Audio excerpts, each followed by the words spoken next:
to the ashes. The spirits light up the night. Now, we're live from the Untold Radio Network. It's Untold Radio AM with Monster Quest producer, host Doug Hajicek, and co-host Jeff Perrella Jr. Untold Radio AM is going live right now.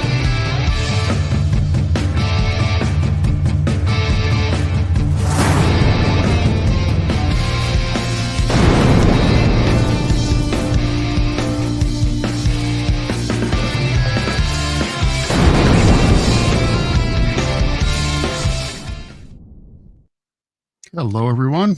Hey, Jeff. Did you grab the wrong? Untoldians. Did you grab the wrong intro? I wasn't even watching. No, that was the right one. Are you sure? It had Carl in it? Yeah, Carl in it. Yep. Oh, when you gave me. I was in a zone when the open was just like zoned out totally. So yes, hello everybody. Welcome to Untold Radio episode. What is it, Jeff? 226. 6. Good. And we are just like 10, 15, I don't know, people away from hitting 13,000 subscribers. Awesome. Love it. So if you're watching tonight, it'd be really a great night to subscribe. Tip us over. And is Untoldians a new word? I saw that in your script here. Is that a new word? I like that one. Well, first off, I don't have a script. And second, I don't know. It's a good word, whatever it is. Yeah. You keep always saying we have a script. There is no script. Not really a script. I don't know what else to call it. I don't have it. The list of things you send me to get ready. Yeah, I don't have a script. I wish. Yeah, it's not a script at all. I should say you're right. Not really a script. We wing it every time. Okay, it's your line, Jeff. It's your turn. Anyhow. So, but we do have a growing live audience between all the formats. Yeah, we have usually about 1,000 or more than 1,000 in the live audience. So it'd be great tonight if some of you guys could hit the subscribe button and tip us over to 13. It would be really cool. Yeah, be super cool. Spread the word. Tell your friends. We had a fun show last week. We gave away a bunch of stuff. Maybe next week we'll give away a few more things. We'll see. Yeah. We have Carl Sup. Awesome guest. I can't wait. Do not say what's up to him. Do not do that. I will not. I promise. I can imagine he gets that a lot. What's up? He's amazing because I've been talking to him every day. I've been talking to him every day for probably, I don't know, close to a week now. And man, he's sitting on some really amazing evidence. And so, how long did we talk to him? We talked to him about an hour on Monday. Holy cow, we talked a long time.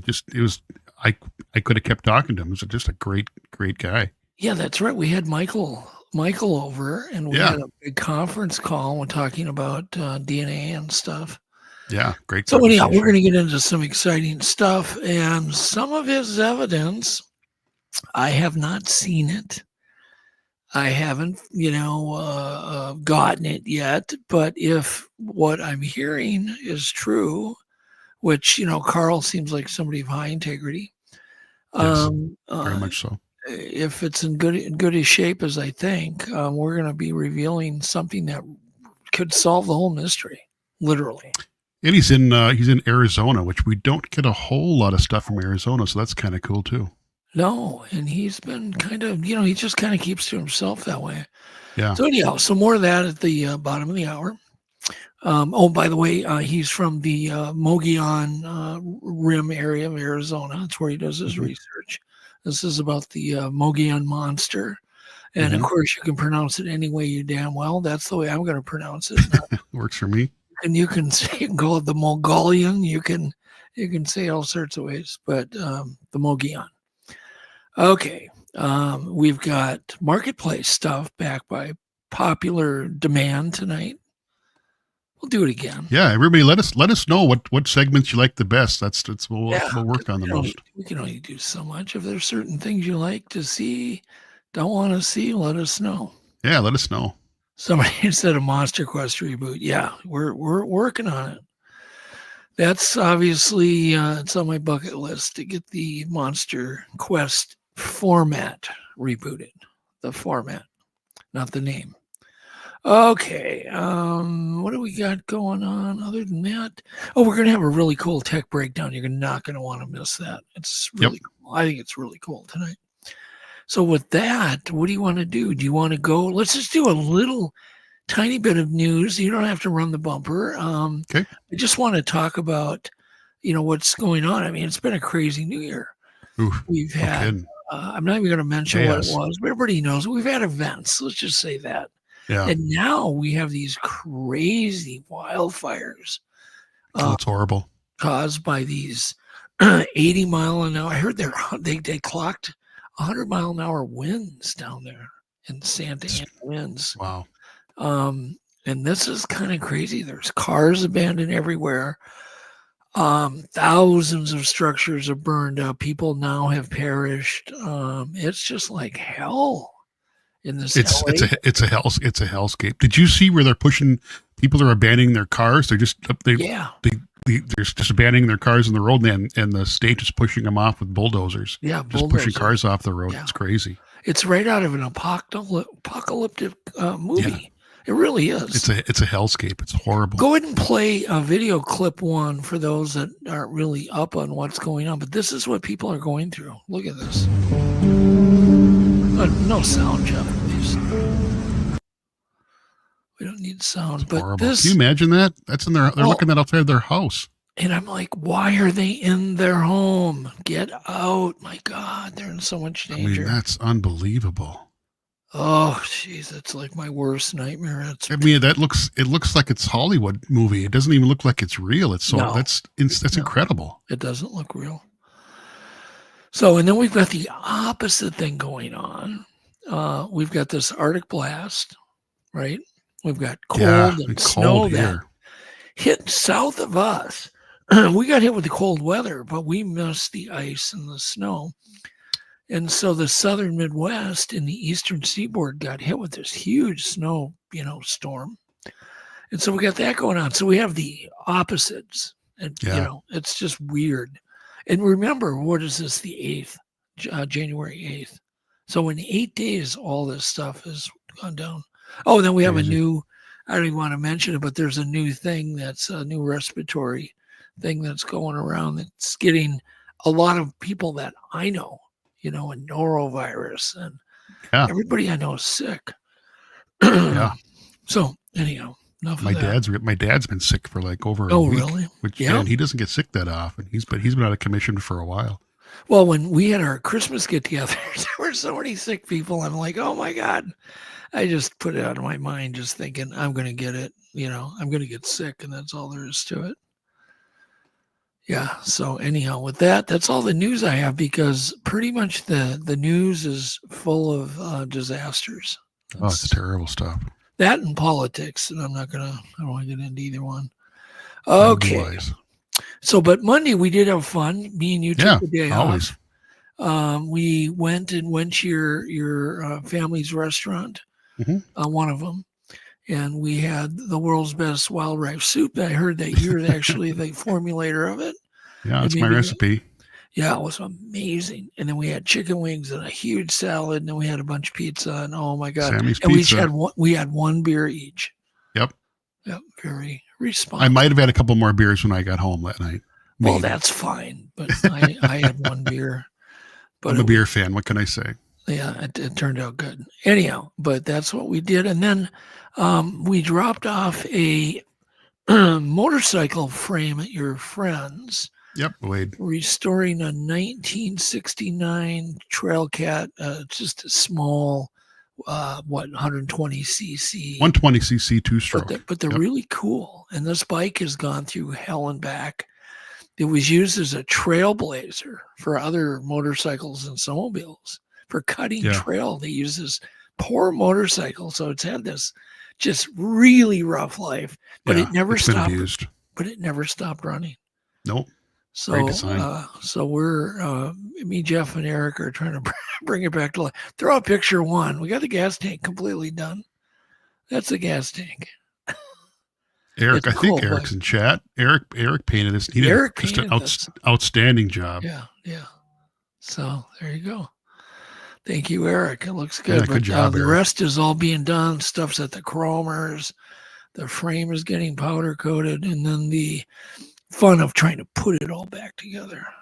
Hundreds. Yeah, that's the trick, isn't it? It's easy to take it apart. Yes, and I do look for parts on Marketplace, and that's where we're going next. It's now time for Untold Radio's odd, strange, weird, and zany Marketplace deals. Please don't let these gems slip away.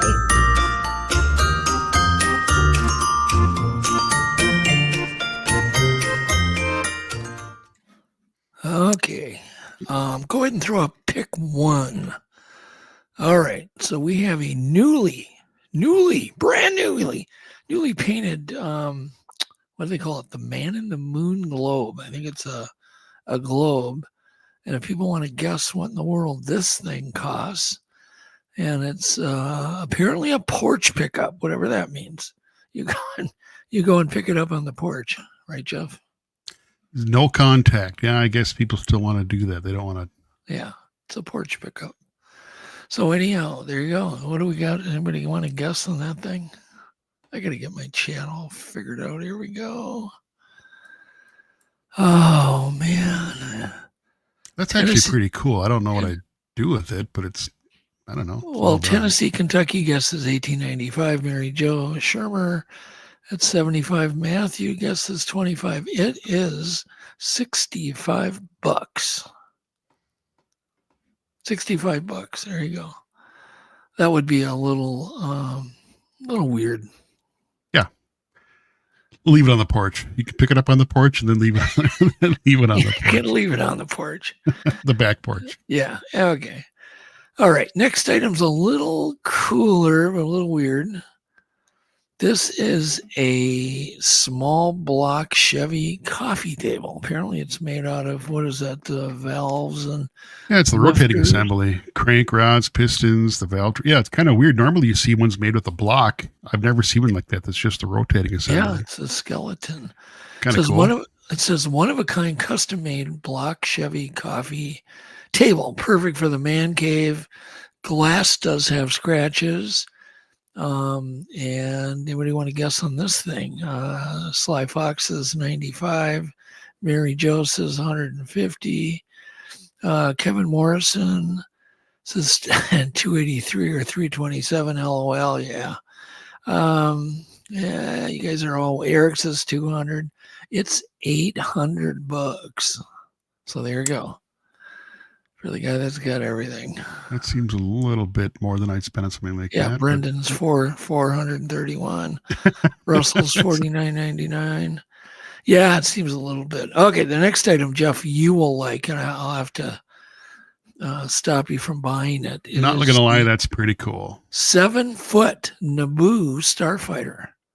Yeah. This was listed only a few days ago. It was an in-store display, so I don't know if it's handmade or made by a factory, but that's pretty damn cool. Some of that stuff's pretty collectible. That would even look good at the man cave. Yeah, hanging from the ceiling, absolutely. Yeah, but there could be a problem here. Oh yeah, okay. So I think people are looking it up because unless they're guessing. Are they cheating? Brendan B says 1,200. Mary Jo Shermer says 1,200. And Sly Fox says 70. It's $1,200. It was listed just 800 guesses for Tennessee, Kentucky. You're all little short, except two of the cheaters. Did you guys cheat? Put in the chat. I want to see if you guys cheated, or did you just guess? I'm curious. It's okay. Eric, that's Star Wars. By the way, it is not okay Star Trek. to cheat. It is fine to cheat. We don't care. Yeah. Cheating's good. On this. Entertainment purposes only. No wagering. Yes, this is entertainment. Okay, the next thing is called Holy Duck. This is a new product, it says. Apparently, this is something they make. It's a new product this past season. And apparently, it's the end of the season, so the price will impress you, apparently. And it's quite big, it looks like. It says it's 7 foot, 8 foot high, 7 foot long, 44 wide, which is about 4 foot. It says this is already a discounted price. What do you want to guess on this dang thing? If you really want your neighbors to hate you, yes, put this in your backyard. Yeah. I drive a Jeep, and once in a while I get a duck on my handle. I still don't understand what that the Jeep duck thing is. Don't ask me. I don't know. I don't get that either. It means something. I don't know what it is. So what do we got? I'm not a Jeep guy. Everybody guess this? Everybody cheat and guess? I never did find out from you guys whether you cheated on the last one. But anyhow, it's $1,500. That just seems, I don't know. I don't get it. So apparently the guy advertises, we do pay the sales tax. So it's, you got to pay cash. There you go. Yeah. Moving on. Next one's a little cheaper. Pick 5. I do remember these from way back. What is it called? They call it the vintage joke boy, but he uses the restroom on demand, if you know what I mean. I think his little plastic britches come down and yeah. There you go. You can fill them up with tequila, Jeff. Yeah, sure. Why not? This thing is not much money. I'm surprised, actually. Thought it'd be worth a little bit more than that. Everybody's guessing. I would say Matthew's probably the closest. He's at 18 or 17.50, $15. Eric, you're only 35 cents off. It's $15. Nice job, Eric. There we go.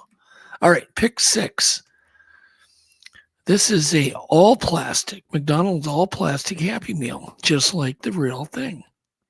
Joke. That was a joke. That was just a joke.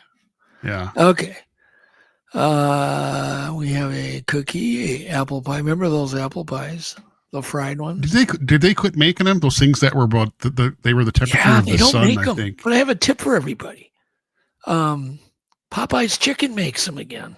Those fried apple pies, and they have them in blueberry, and they have apple. And I got a few the other night, and it was like, are they as hot as the surface as of the good sun? As McDonald's used to be, yeah. Those things were good back in the day. You had to let them sit for 10 minutes. You didn't. Oh yeah, they're really hot. Boil your lips off, but yeah, they were good. But I just bought some and threw them in the fridge and then microwave them, whatever I want. Yeah. Anyhow, moving on. I didn't even go into the price on that, Eric. Oh, let me see. What was the price? $30. Who won on that one? Looks like Eric was probably the closest. All right, Hulk Hogan, 1985. This apparently was built by Titan Sports. It was a thumb wrestler. So you stuck your thumb in that hole. But I can imagine all the funny. Okay, just picture what people would have done with that. You picture it. I don't want a picture. Yeah, and surprise their no. Let your imagination run wild. Yes. Yeah, I'm not saying it. No comment on that bad boy. Anyhow, and I don't know how big that hole is. Probably just big enough for a thumb, so it probably didn't happen. Anyways. And it is who's guessing here? We've got 2075 by Brandon. Eric's called the apple pies. We were talking about Fire Marshal Bill apple pies. Yeah. Matthew Sims said 15. Mary Jo says 15. You're close. And it's $10. So moving on. All right. Now we have something that is really weird. Does that look on level to you? No, it doesn't. It doesn't look level, does it? Which seems like that would be an important detail. This is really weird. Level. This is a bunk bed train set. It's a choo-choo set. Yes. Oh, it's a bunk bed. I see. I couldn't figure out what the heck that was. Yes. Okay. So this might be something you want in your house or not. No. It's a bunk bed with a train layout listed 4 days ago. Fun times ahead. And it is Who Wants to Guess? Come on, guys. Yeah. Jeff said he'd come over and shovel your driveway. Whoever gets it right. Oh, boy. Everybody's a little high. Yeah, a little high. All right. Sure closest is Brendan. It was at 195. So, boy, people are. So I always wondered when people see these prices or they guess the price, are they guessing it because that's what they think that they would pay? See, the way to get close is pick what you would pay if you were into that kind of thing, a train. But wouldn't it be a little weird to step on the train set when you try to get out of the bunk bed? Or? Yeah, I don't. I just didn't get this at all. Anyhow, no, moving on. Doesn't make a lot of sense to me. Okay, the next thing, pick 9. Here we go. This is apparently a really old Harley. It says it makes a great yard ornament. And yep, it looks like it's been making a good yard ornament for many years. I think it's a real motorcycle. Looks like, well, what's left of it. Not much left of it. It must be one of those little Aramaki ones with the little Italian motor in it. Yeah. The ones made in Italy. Mm-hmm. AMF, the AMF period. Mm-hmm. Anybody want to guess on this deal? Not their finest hour. Kevin says my backup bike could be. I think me and Jeff and Eric could get that thing going. Missing a few parts. Yeah, just a few. Anyhow, Buttworm is back. Oh my God! Welcome back, Buttworm. We have missed you. The one and only. You didn't even say hello to us. Buttworm, you need to say hello to me and Jeff. He's one laughing. And only. He said LOL. Okay. Anyhow, I'm looking for the person. Matthew's 150. Tennessee's 25. Buttworm didn't guess. Sly Fox said 55. Eric Sorensen says 900. He's a little bit high. All right, there we go. So it is $100. So you can buy this and park it alongside your house, and there it'll stay. Leave it there for another 50 years. Neighbors will love you. They'll love you. Oh my God, they will love you so much.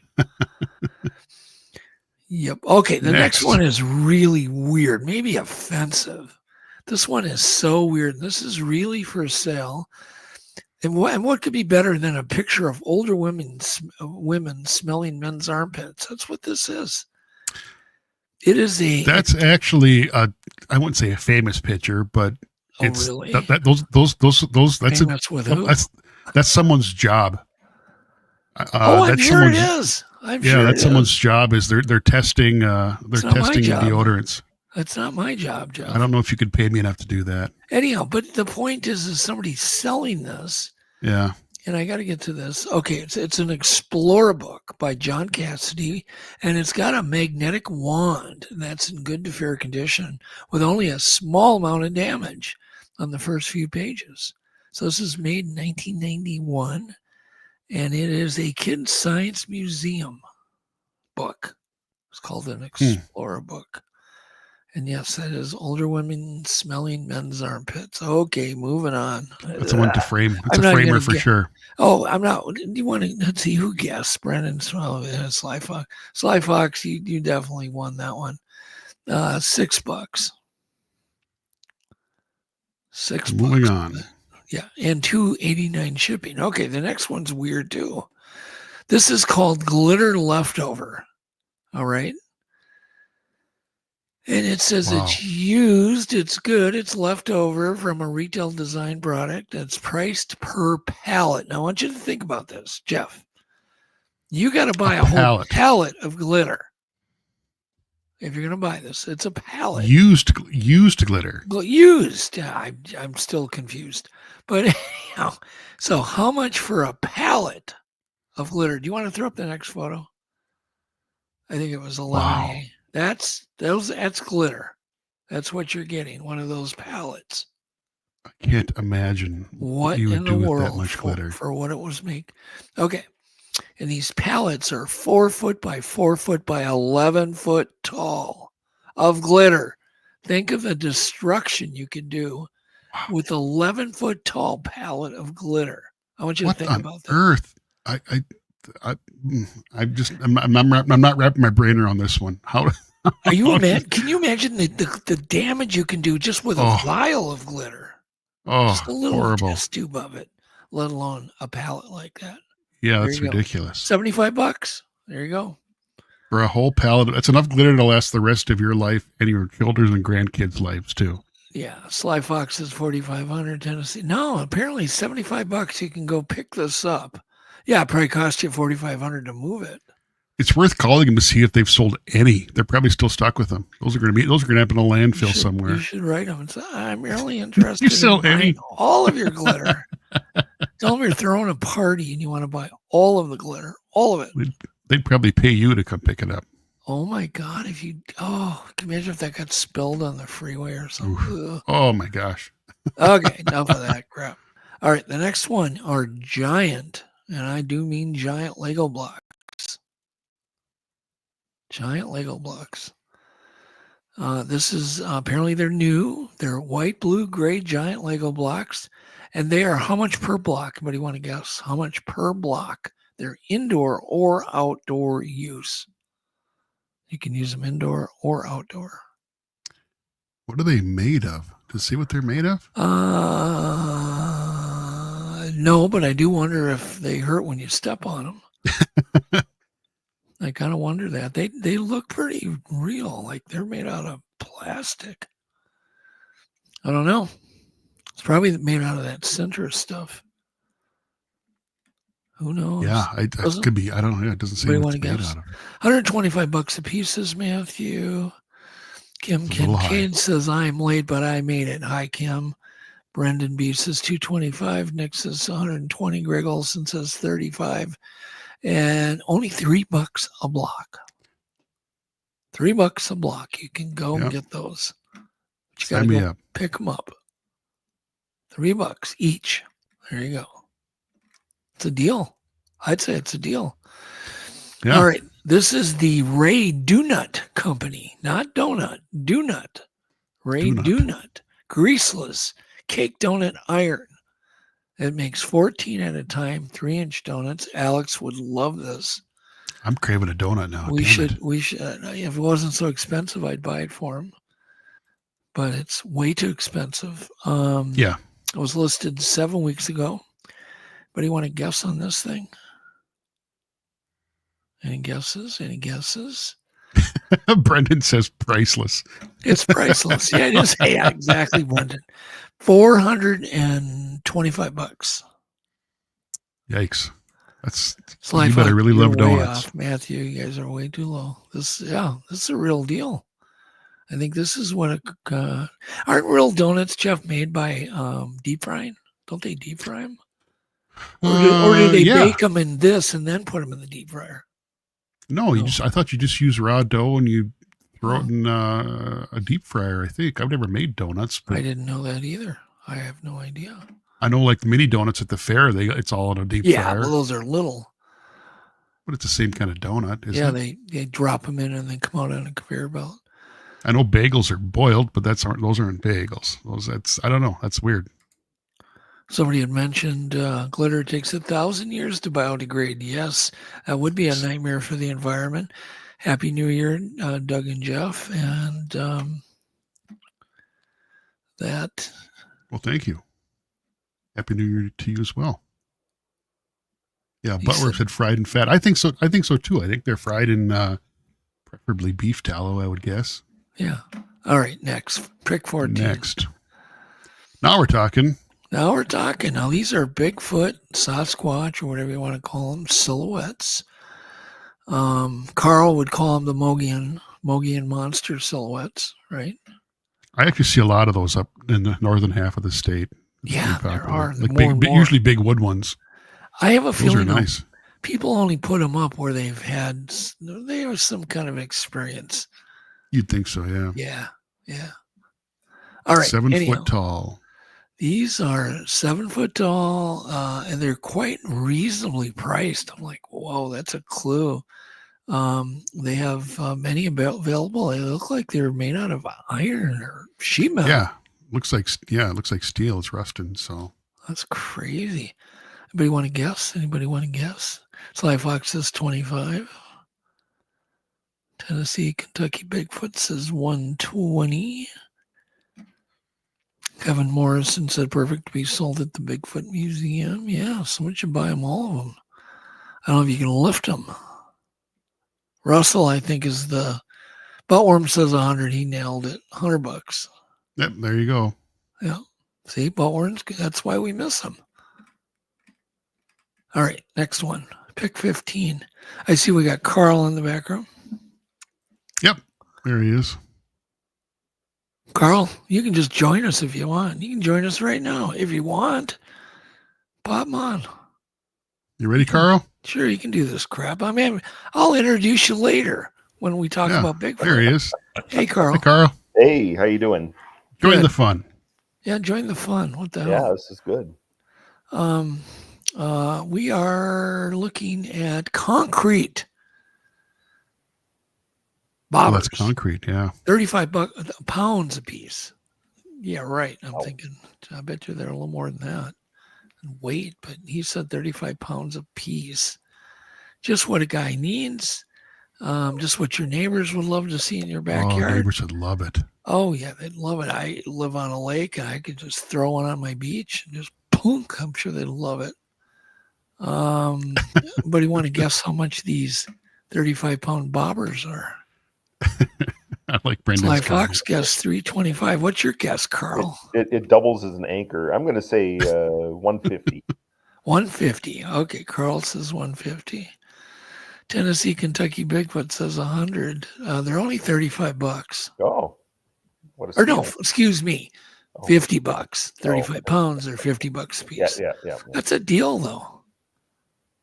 I think it's a deal. Sure. Sometimes there are really amazing deals. The glitter is an amazing deal. $75 for that much glitter. It's a lifetime's worth of glitter. Yeah. A lifetime. Oh my God, the danger. Imagine the practical joke you could do. Oh, yeah. Oh, Can you I just imagine if dumping that on us the road. dumping 2,000 pounds of glitter in Joe's yard. Oh man, that'd be a crime. You'd never get rid of it. You'd be stuck No. with that forever. No, it'd be like Spacia said, it would be an environmental disaster. Oh, big time. That'd be horrible. Okay, speaking of environmental disasters, pick 16. Where This are is you? like more of the old days. Pick 16. Hold on one second. I think this is supposed to represent Charlie Weaver. It is a Charlie Weaver porcelain ashtray, and you can watch the smoke come out of his ears. Just what we all need. Wow. Yep. So if you smoke, and collect ashtrays, this would be a beaut. I think it would come out of his nostrils. Did you Yeah. used to smoke, Carl? I never did. I Never never did. did. But I, obviously my grandparents, it was a different era Yeah. back then. Everybody did. I have Yeah. a very interesting cigarette dispenser upstairs that looks like Oh, there you go. See? bourbon on it, and yeah, I should go get it. You want me to go get it? I don't care. Go get it. All right. I'll be It's right a back. crazy show. Put Okay. me back in the green room. All right. So we have a price on this. Let's see. Sly Fox 39, Buttworm 50, Matthew 55, Tennessee, Kentucky Bigfoot 50, Brendan B 30, Sly Fox. Here, I'll put up his comment. There you go. Economy show. Why not? And Flat Rock said on those bobbers, use them as kettlebells. Anyhow. Guys are all guessing. Here's a guy pretty says looking for high. the actual show. This is the actual show. Anyhow, it's coming up. The actual show. Yeah, we're just having some fun. We're just having fun. All right, next one. Pick 17. If you're into ashtrays, here's a guitar ashtray. It's kind of cool. Eric, he's into guitars. He might like this. Anybody want to guess on this? It is a guitar-shaped ashtray. I think last time I was in an antique store, the stores are flooded with ashtrays. So nobody smokes anymore. And they're kind of they all ended up in these antique stores. So they're collectible, I would imagine. Yeah. Anybody want to guess on this? It's pretty reasonable, actually, for what it is. What does it say on it? It says guitar-shaped ashtray. It's from Nashville, Tennessee. And apparently it says something on it. Detailing on the handle. So it's kind of cool. I actually have some really cool ashtrays. That's something I used to collect a little bit. So I got some neat tobacco-related stuff in my collection. Sure. Like a pipe smoker. Yeah. I smoked a pipe since I was 19. All right. Hilton says 12. Gina, $1. Is that $100? $1. Matthew says 20. Sly Fox $1. Flat Rockland, 22. Tennessee, Kentucky is 25. Eric says that's a Fender. Nixon, $5 is $40. Seems okay, I guess. Flat Rockland, you are correct. Pipe collectors are definitely hardcore. I've been to pipe smoking conventions. It's a pretty interesting hobby. All right, next we have pick 18. You gonna let Carl in? There he is. Hey. All right, pick 18. Oh, this is a great one. We had pink toilets on last week. Now we have green. That is straight out of 1974. That's like a time. That'd be like pooping in a time machine right there. Yeah, people. It was orange and green was the colors back in the 70s. Yeah, I remember that, orange and green. It was kind of a moss green and orange. There you go. All right, wasn't every refrigerator that color for a while too? I remember so many fridges and appliances being that color. And then a harvest gold. Yeah. Yeah, that too. All those earthy colors. All right, let's guess how much. Matthew says, oh yeah, $75. Brenda B, 100. Greg just made the statement water pipe. I don't know what that means, Greg. Eric says $7. Greg is talking about a different kind of pipe. Tennessee, Kentucky Bigfoot says, love it. No gallon restrictions. Yeah, it'll flush anything down. That's true. Yeah. Good point. That is a really good point. Yeah, the new ones don't work very well. Buttworm, you should get a big toilet. Okay. All right. It is $50. That's a good deal, I think. Looks like it's in good shape.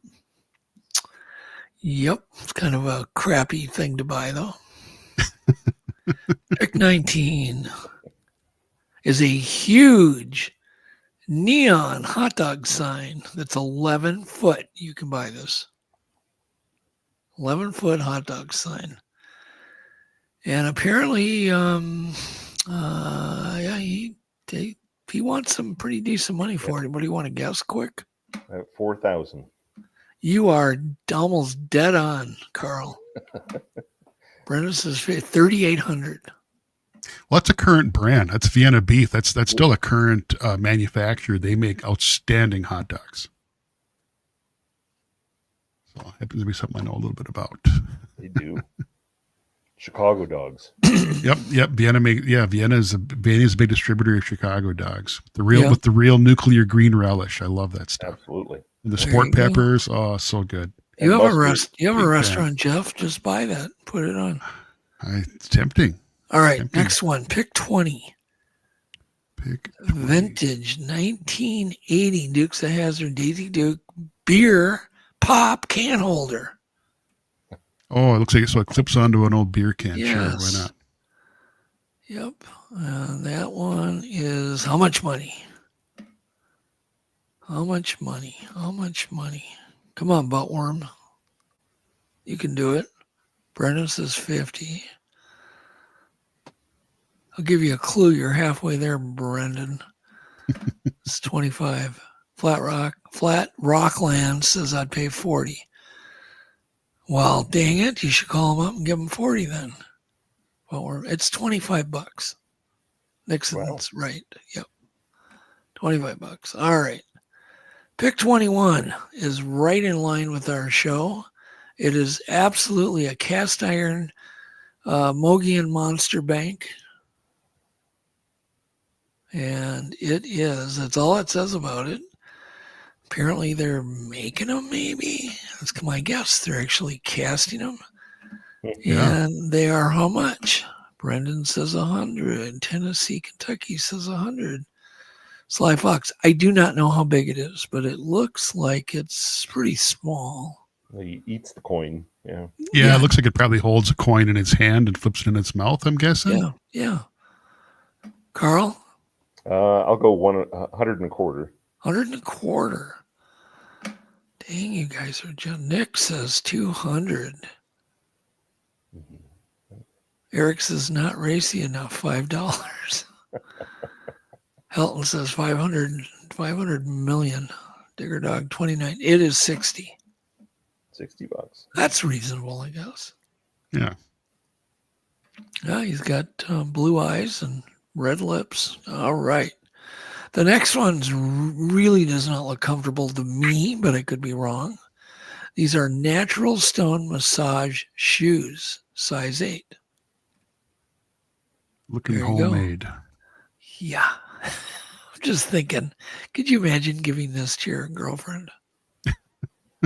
And I got you a really cool gift. I remember a buddy of mine, guy that works for me, used to work for me. He said, I had to go get my wife a gift. They had just gotten married. And I said, what'd you get her? And he goes, I got her this rock lamp. And I said, dude, you're a toast. Can you imagine getting your wife a rock lamp? It probably look like these shoes. Anyhow, there you go. Anybody want to guess? I didn't even write the price down. I don't know. You can probably look it up. All right, next one. We're almost done. This is a painting. I know Carl wants to buy this really bad. Oof. Hanging as a centerpiece in his living room. It's called My Name is Matt Painting. It's a limited edition. Apparently it's on Gickley print on paper. It's 11.5 by 8.5, includes shipping. How much? Carl, what's your guess? Oh gosh, art's so subjective. So I'd go with he's probably asking $100 for it. You are Wait right. a minute. So that's a print, meaning that I could see if this is like some one-off painting. It's a print. Someone had a print made of this. So there's a bunch of these out there somewhere. Yeah. Yep. Wow. You see that Walmart? What's with the Walmart logo on the I was thinking the shoulder. same thing. Well, he's a greeter, so I guess. I mean, I think his grandma bought all of them. I think Buttworm who else would passed buy on that? that. Buttworm passed on it. He's passing on that. Then Matthew says 150 is not a bad guess. There we go. Walmart greeter. Sly Fox. Okay. Anyhow, that's it. All right. Next, pick 24. Good use for an old TV, I guess. Custom vintage television indoor dog cat house. It's used. This is large enough for a few cats. There we go. How much? Carl, you got to guess. I'll open up with it's got some neon in there, so they're probably asking $200 for that thing. Okay. Let's see. Kevin says Zenith. Brendan says 75. Tennessee says 375. Ooh, Matthew's almost dead on. Yeah, Matthew, good job. It is 245. Wow. Are you old enough to remember TVs like this, Carl? Oh, God, yeah. Jeff, are you old enough? Absolutely. Well, I sure the hell am. I'm 52. Yeah, I had to think for a second. I was going to say, I had an aunt that had an Invicta still when I was a kid. So Yeah. Oh, yeah. We still had a big old console TV when I was a kid, for sure. And they were hard to get rid of because they were, one, so big, but two, you had things on there. You displayed items on top.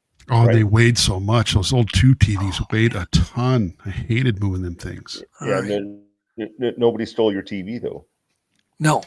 Believe it or No. not, there is slightly increasing demand for tube TVs because of retro gamers, the retro gaming community, people who collect, obsolete and old gaming consoles like old Nintendos and Ataris and whatnot. They want to play them on a tube TV. So there's actually finally a small but growing market for that kind of stuff. For what that's worth. Who'd have thought? Who'd have thought? All right, next. Pick 20 picture or pick 26. This is like the goofiest thing anyhow. This is a hat. It's an engine. It's a hat. It's a rubber hat. To look like an engine. Yeah. It's a rubber hat in excellent condition. The guy says, I've only seen 2 of these. Well, hell, I don't know where the hell you saw 2 of them. I could imagine you'd never see another one. It's a must-have for a gearhead. There you go, Jeff. It's a must-have. Yeah, I could see that being kind of a hit at the racetrack, but nowhere else. Yeah. Carl, want to guess? Gosh. Yeah, I'll say $40. $40? Yeah. Tennessee, Kentucky Bigfoot says $8.50. Nixon said that he could be a blockhead. Mary Jo says $45. I'm going to give it away. Matthew says $75. Matthew's right. Wow. Matthew, are you cheating? All right, pick 27 real quick. Cat scratcher. Oh, we know what that represents. The leg, the famous leg lamp. Nice. Let's teach our cat to scratch legs. Moving on. How do you want to get into it? All right. Next one's weird. This is you remember the busy boxes when we had kids, or you'd buy them a little plastic busy box, right? This thing is a homemade, they call it the busy board. The busy board. Yeah. I think that's, can you imagine if you had that hanging by your child's crib? Looks like some things that could be dangerous on there. Yeah, pinch fingers in. That doesn't seem like a looks like great something design. that the Marquis de Sade's child would be playing with. Yeah. It's for when you don't like your kid. You get him that. Does anyone want to guess on this one? Matthew just says nope. And he guessed $50. Carl, how much? Oh, $30. It's 40. 40. Yeah, right in between. I should have been 31. $40. Okay. Then we have what could go wrong with a handmade bathtub? Last one. What could go wrong with a handmade bathtub made out of wood, knotty alder? Comes with a faucet. That's comes with a faucet. Yeah. Okay. Anybody want to buy this? Does not seem like a good idea. Yeah, I'm just like, what could go wrong? But whatever. Maybe it's good. Maybe that's the way they used to always be. I don't know. What were bathtubs made out of many, many years ago before they were made of cast iron? No, they were cast iron with ceramic on them. Yeah. Yeah. Of course, I suppose barrels, but people used big barrels, cut barrels in half. Copper barrels. Yeah. Yeah. How much, Carl? Come on, Carl. How much? They're probably asking $150 for that. 150? Yeah. Okay. Tennessee says 800. Matthew says 750. People have no idea on this one. Nixon says 200. It's 1,800. Holy cow. 1,800. Yeah. I'd pass on it.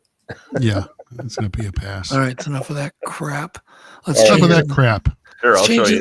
change the topic to, we're going to do 2 things. Oh, what do you got there, Carl? So this is my grandfather's cigarette dispenser from the 20s, actually. And so up top, I'll kind of try to show it in there. Okay. So you load up your cigarettes in there, so it all feeds into a V until they get into single file. You put your lead on to keep it fresh, right? And then you just push a button down here, and it would dispense a cigarette out the mouth. It would push it out. Well, that's something everybody needs. Yeah. And I wonder what that one's worth. I don't know. It's probably worth a little bit. Yeah, I'm thinking it probably is, but I've never priced it out, and it's just one of those cool artifacts from the past, If anybody wants to buy that from Carl, start throwing them bids tonight. Maybe he'll sell it. Everything's got a price. Everything has a price. Anyhow, so let's do 5-minute witness from Kentucky Bigfoot Kentucky Bigfoot Research organization. Compliments of Charlie Raymond. Let's go ahead and play a 5-minute witness. It's time for 5-minute witness. Short stories of strange encounters with the unknown.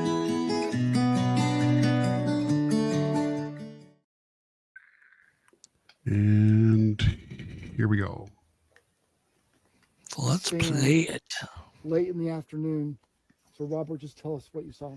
So I was sitting in my deer stand, waiting on a deer to come by, and I smelled a musky, like sewage odor, and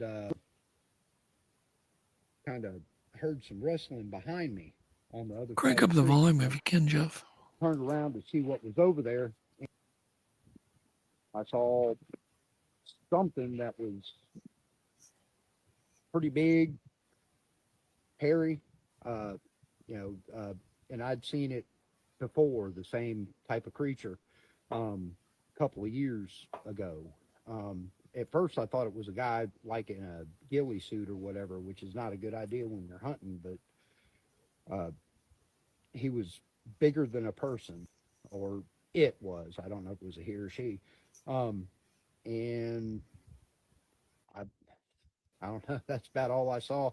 And it was like, soon as he like turned and saw me, and then he was like, "Look, I'm getting out of here." And that's what he did. He was in just as much of a hurry to get out of here as I was to get out of here. So that's pretty much all I know about it. But it's not. I don't think it was a person. It not consistent. It was bigger. Didn't move like a person. And how long did you see it for? Probably about 10 or 15 seconds this time. The first time it was only a couple of seconds. It was like you could have mistaken it for something else. But this time it was a good like 10 or 15 seconds that I saw it, and it was, I saw what I saw. Yeah. And in terms of color, what do you remember? I remember it was like a dark brown color. Not much detail because, I was not paying much attention to. I was paying attention to watching it go away so I could get out of the stand and go. So that's a very typical encounter, though. Just uneventful. Yep. Isn't that true that most encounters, Carl, are just uneventful? Yep.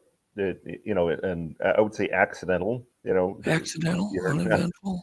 I've talked to a lot of hunters who have had them in their scope, and just they said, at first they thought it was another hunter. Yeah. But they looked through the scope, and then they were like, well, why is he wearing, and they zoomed in, they looked through the scope, and they're like, no, that's a human, like that's not, and so they actually waved him down, and the moment they did, it was like, it took off, Yeah. But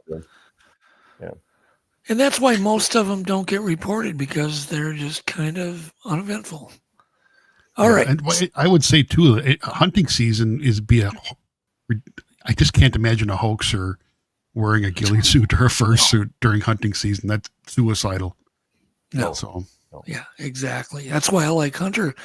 But he did mention at one point, I think the next thing he was going to mention was that he smelt a horrible stink. And that's common. That was my encounter when I was with my cousin hunting. Same here. Oh, you smelt a stink while you were on a deer stand once? No, not on a deer stand. this is when I was doing my investigation on Long Island, and Ah.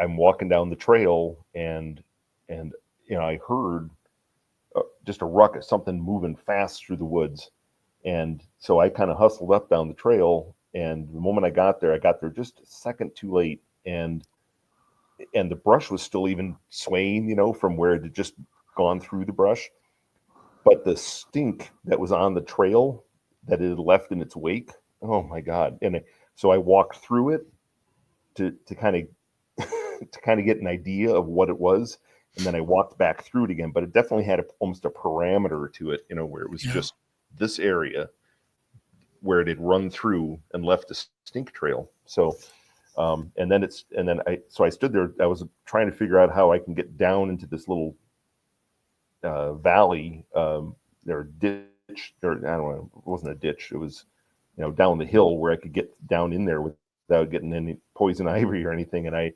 I'm up there and trying to walk back and forth, and I'm looking down there, and I'm like, and it was still, it wasn't moving at all. And then all of a sudden this acorn comes. It didn't come from above like you would imagine an acorn falling would, right? It arced in from down below. Yeah, wow. Came up, and so about 5, 6, 8 acorns later, I was like, okay, I'm out of here. All right. Well, we're going to have a lot. I'm going to introduce you, Carl, coming up right after Tech Breakdown.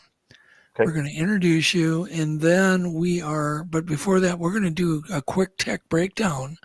You may find this interesting because I don't know if you do any audio recording. Do you do recording in the field? Okay. Well, you may find this interesting. Go ahead and throw a picture too, Jeff.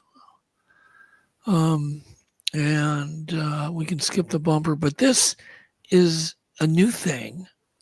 Many of us have Zoom H1 recorders or H2 recorders, and they have 2 microphones. Yep. This one has 4 for very full, basically, they call it hemispherical recording. So it records up, records completely in 360. All right. Interesting.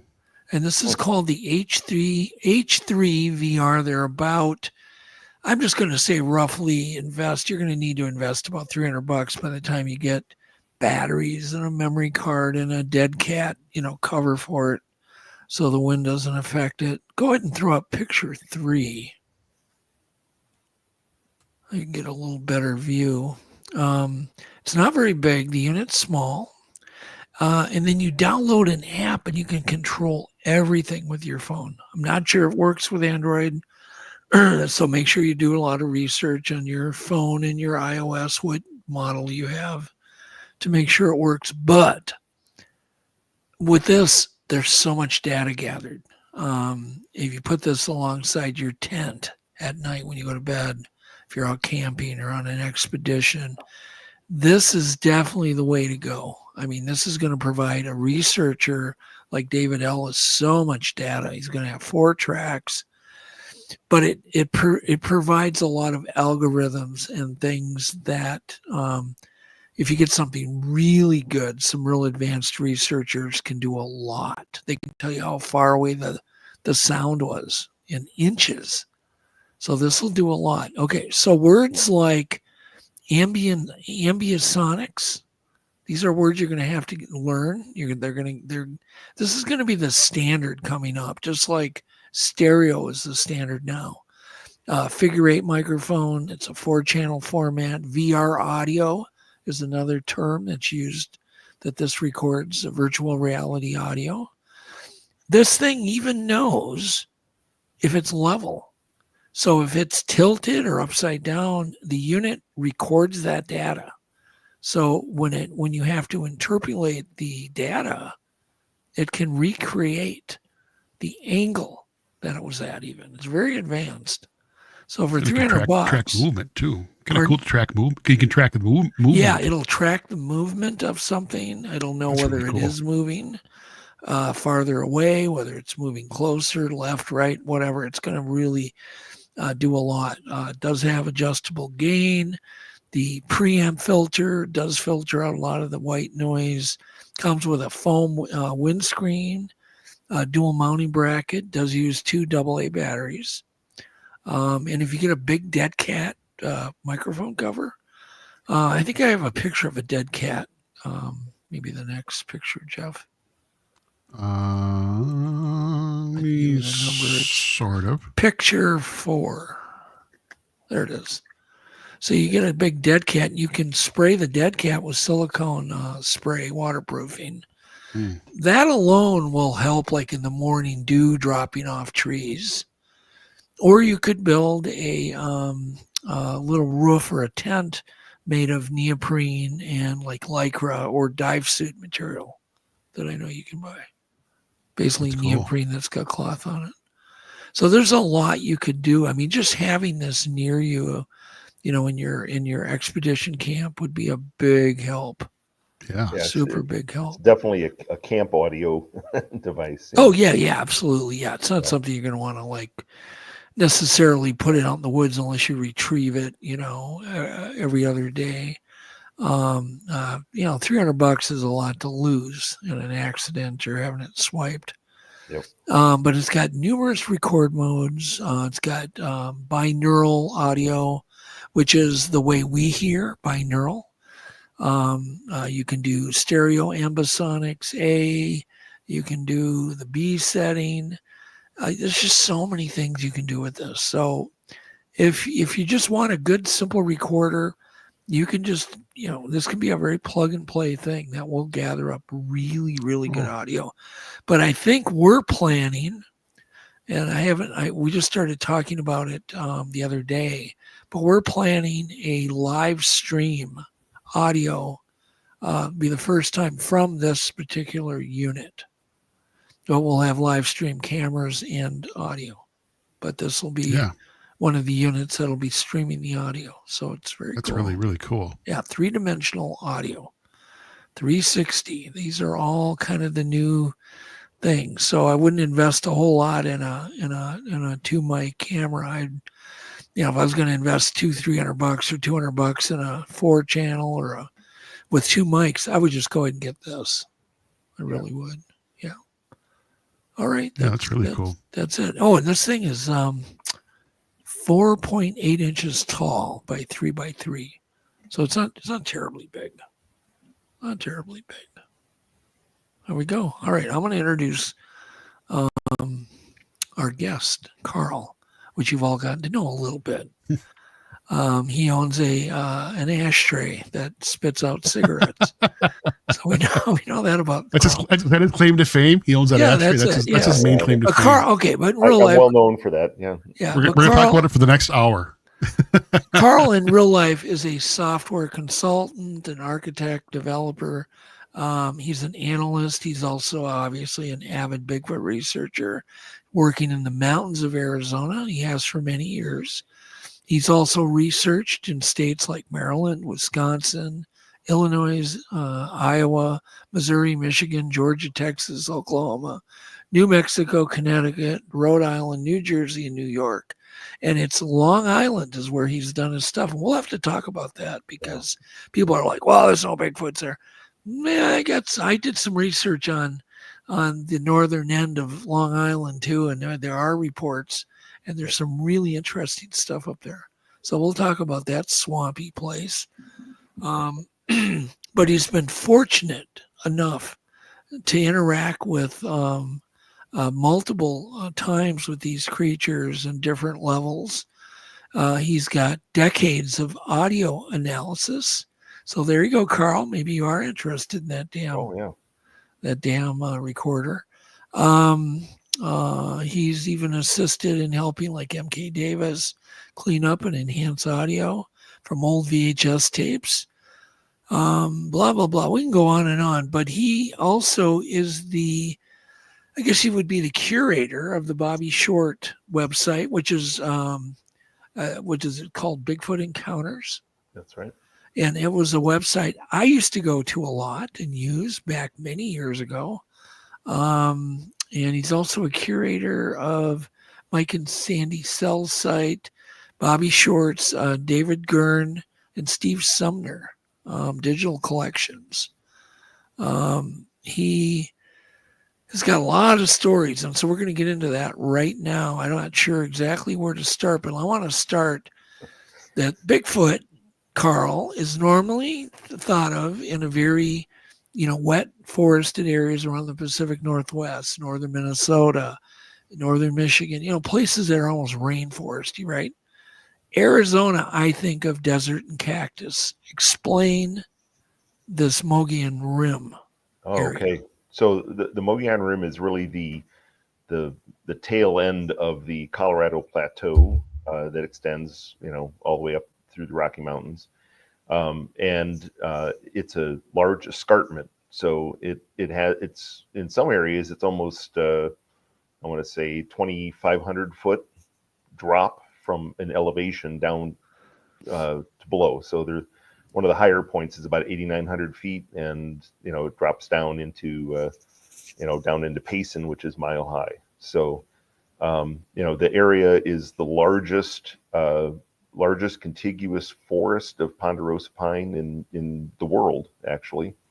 So if you think of Arizona with cactus and sand dunes, you're well mistaken. And as this is typical forest that I encounter, looks anything just like pine barrens, or and if you go further east, it's looking like Canada. There's actually Canadian forestry. Or if you go up towards Flagstaff, it's aspens and high peaks, and it's quite spectacular state. Oh, it's a beautiful area. Is it Absolutely good spectacular. habitat for pretty much all of the mammals?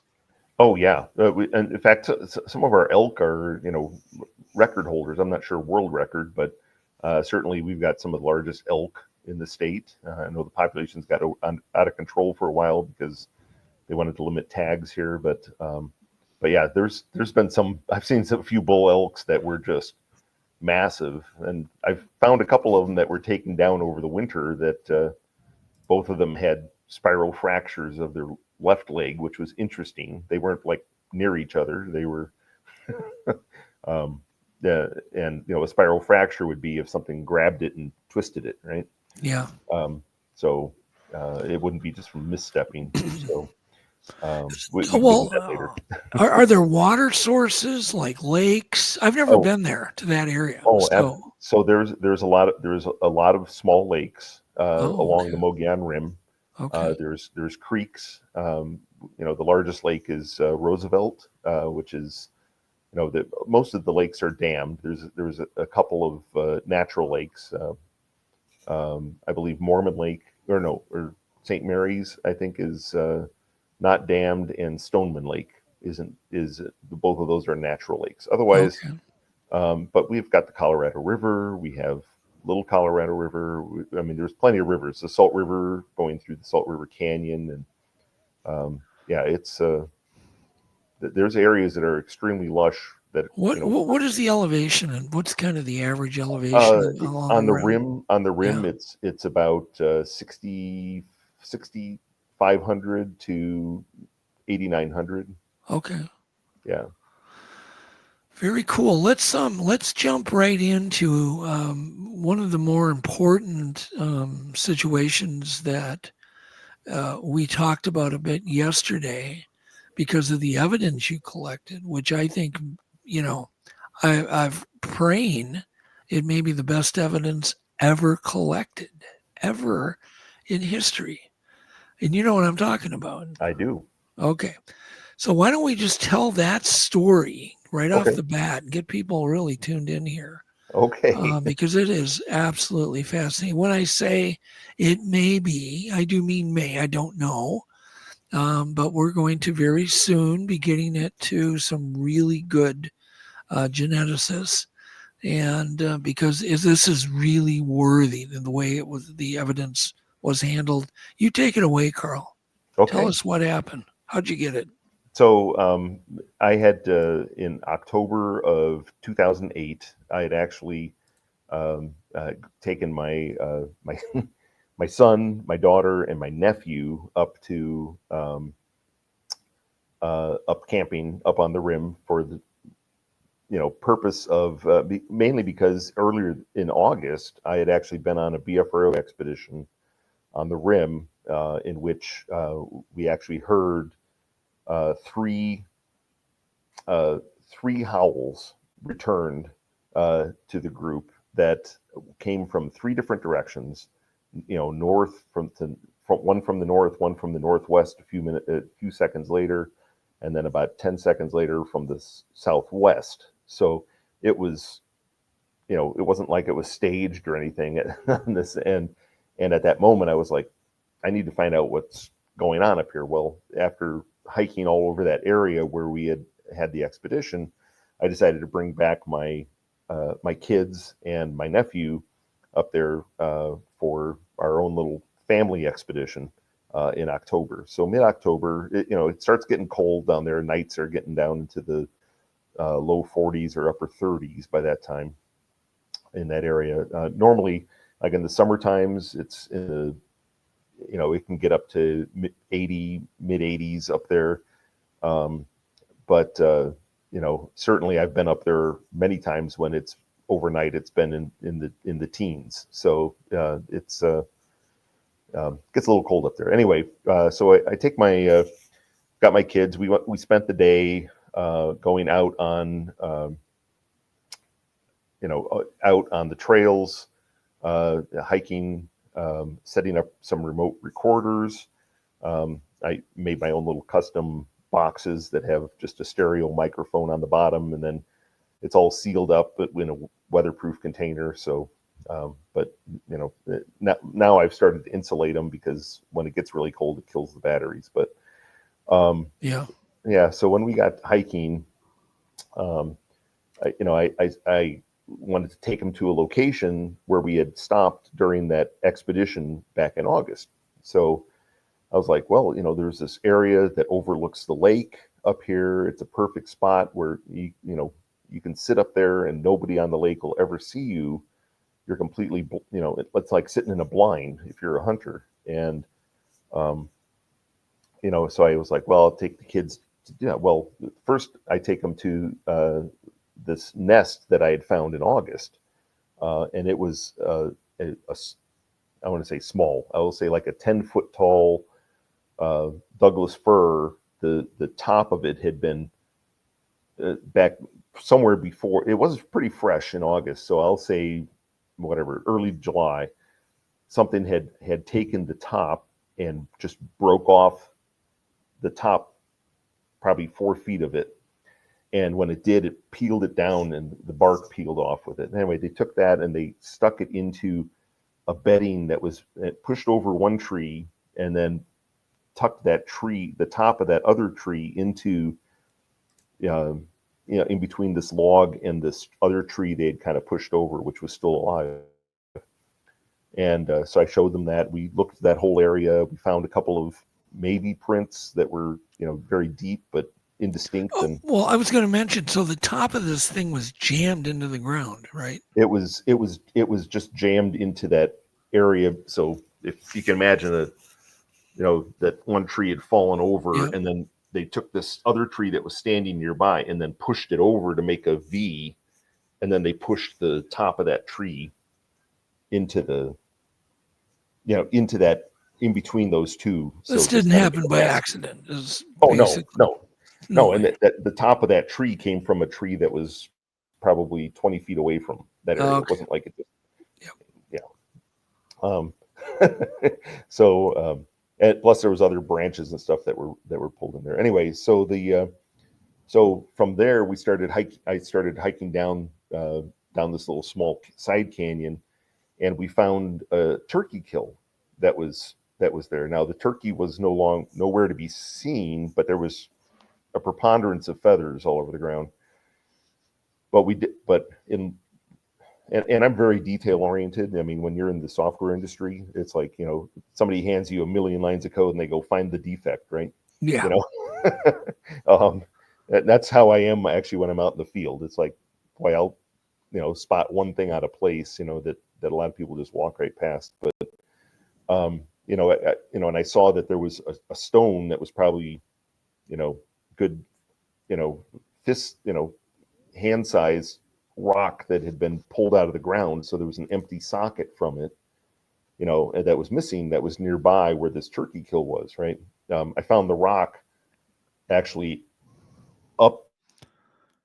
uphill, down towards the bottom of the hill, but up the drainage. So are you thinking the rock is what was used to take the turkey out? Yeah, that was my opinion, at least. Okay. If I had to guess, but like I said, so I actually did collect a couple of the turkey feathers. I probably still have them somewhere, but so we hiked down into that side canyon, and down that side canyon into the main canyon, hung a left and started following this game trail towards the dam of the lake, and where that overlook was. And as we're on that trail, I suddenly I looked ahead and I saw disturbance in the ground, and I was like, oh my God, these are footprints. So the kids all stepped off to the sides and stuff, and we looked at them. We took pictures of them, and measured them, and so at least the kids all got a sense of a process, right, of trying to document and use really scientific method in order to do that analysis, right? So, obviously I didn't take a picture of every single print, but we followed the trackway, and the prints were absolutely single file prints. They were, or I want to say 95% single file. Straight line. Yep. Straight line. Yep. The old tightrope. Exactly. And so we followed that trail. Ran for about a quarter mile, so there was a lot of prints. It was probably, I didn't measure the prints, but the step in between them was right around 60 inches, 60 to 68 inches on the step. So wow. So we the elevation started to climb to get to where the top of the dam was, and the prints kept going straight all the way up to the top of the that hidey hole. And we got up to the top of that, and the kids start looking at the view out there, and there was nobody on the lake at that time. In fact, when we got there, there was nobody in the one of the things I always do too, when I get up into an area, I'll spend an hour and a half driving around looking for different campsites to make sure that no one's contaminating my research area. If I'm recording something, whatever, if I know there's a campsite in one area, I might set up recorders in a different area, or at least I'll know if I hear sounds from that direction. I'll question them harder, if they're odd. But anyway, so we get up to the very top, and both my daughter was taking, wanted to be a NICU nurse and is a NICU nurse, and my son was at that time wanted to be a pediatrician and had been taking, both of them had taken anatomy and physiology at that point.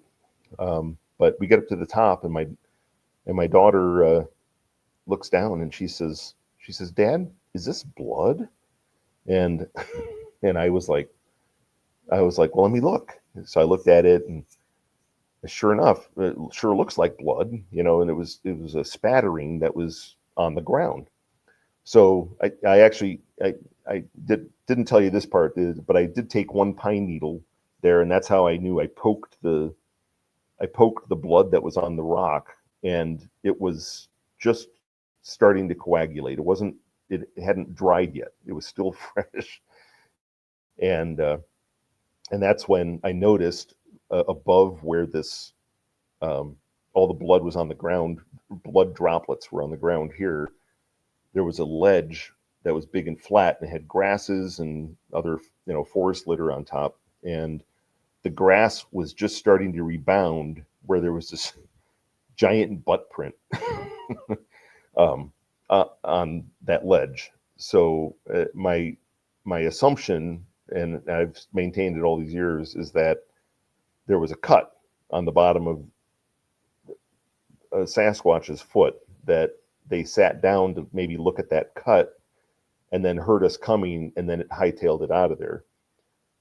And the reason the reason later on I went back and looked at the photographs I took of the footprints on the trackway, and you can see in the left foot prints that there's a slight stain in those, like as if there was blood in the prints along the trackway leading up there, as well as obviously on the ground there. So I had probably a box and a half of Ziploc bags in my pack, and so I pulled those out, and I'm sorry, William, no, this is up on the rim, not Roosevelt Lake. So I actually took the bags, I turned them inside out, from the, and then I picked up the samples. So there were some blood droplets that were on pine needles. There were some on, rocks. There was some on the dirt, and so I collected it all. Yeah. I collected everything I could, except I think there was one rock that had a couple drops on it, but it was a very large rock. I mean, and to hoof it out of there with about a 2-mile hike back out with that rock would have been crazy. I didn't have a bag big enough for it. So how do you think the blood got in the prints? In my opinion, I mean, I think it had a cut on its foot, and it bled in the prints as it was walking along. And I mean, just think about if you did that. If you were walking through the woods barefoot and you cut your foot, right? Wouldn't you stop someplace to rest to take? How bad is this cut, right? Just to examine it, sure. They're very much like this. And to answer the question here, the prints were 16 inches by 5.5, 6 inches. So it's pretty big. It was big print. Yeah. So how bad was it bleeding, do you think? I mean, what kind of a cut do you think it would take to do the kind of blood? How much blood was... Yeah. Are we talking about if a human did it, would I be walking, or would it be getting woozy? It wasn't that much blood. I think it was a minor cut. But okay. Still bleeding. All the prints that I took pictures of didn't have, I didn't notice, at least it wasn't noticeable in there, but there was, so maybe during the steps it bled a little bit, and then, it left an impression of the blood in the next step. But maybe a stick intrusion into the foot. Yeah, that's what I'm thinking. Yeah. Okay. Yep. I mean, there is some areas there where, where they had, it's open range. So, you've got cattle that, run through some of those areas. So there, it's very possible there could have been some barbed wire or something down, that it stepped on as well. So, okay, blood. I mean, this is something that, you hear about time and time again, but you actually collected it and you froze it. I froze it.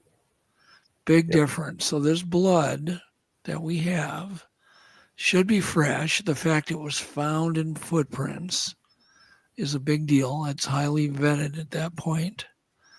Do you think there's any chance those footprints could be human? They were pretty big. They were pretty big. I mean, I have size 15 feet, and that did not, I mean, the prints were bigger than mine. By now, could it have been somebody with, hefty boots on that was scuffing along? I think that, sure, but, and could the blood droplets up top have been, could it have been a hawk or something eating a squirrel up there? Possibly, but unless that hawk had a giant butt, that was the butt print. I still can't get over, how that grass was just rebounding from that, So this thing was just like, right in front of you at some point. Yeah, we couldn't have been more than 5 minutes behind it, so. Well, I think that he did the best thing. I've already talked to a number of geneticists on freezing what he did, and it sounds like it should be really good DNA, like really good. Like we should be able to get the entire sequence, whether it's human or Bigfoot or whatever it is. Right. And, I can't imagine it would be human. I mean, there wasn't right.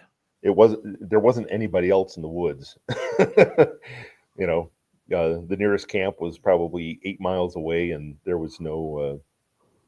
They were in for the day. They were just, it wasn't anybody in the woods. So.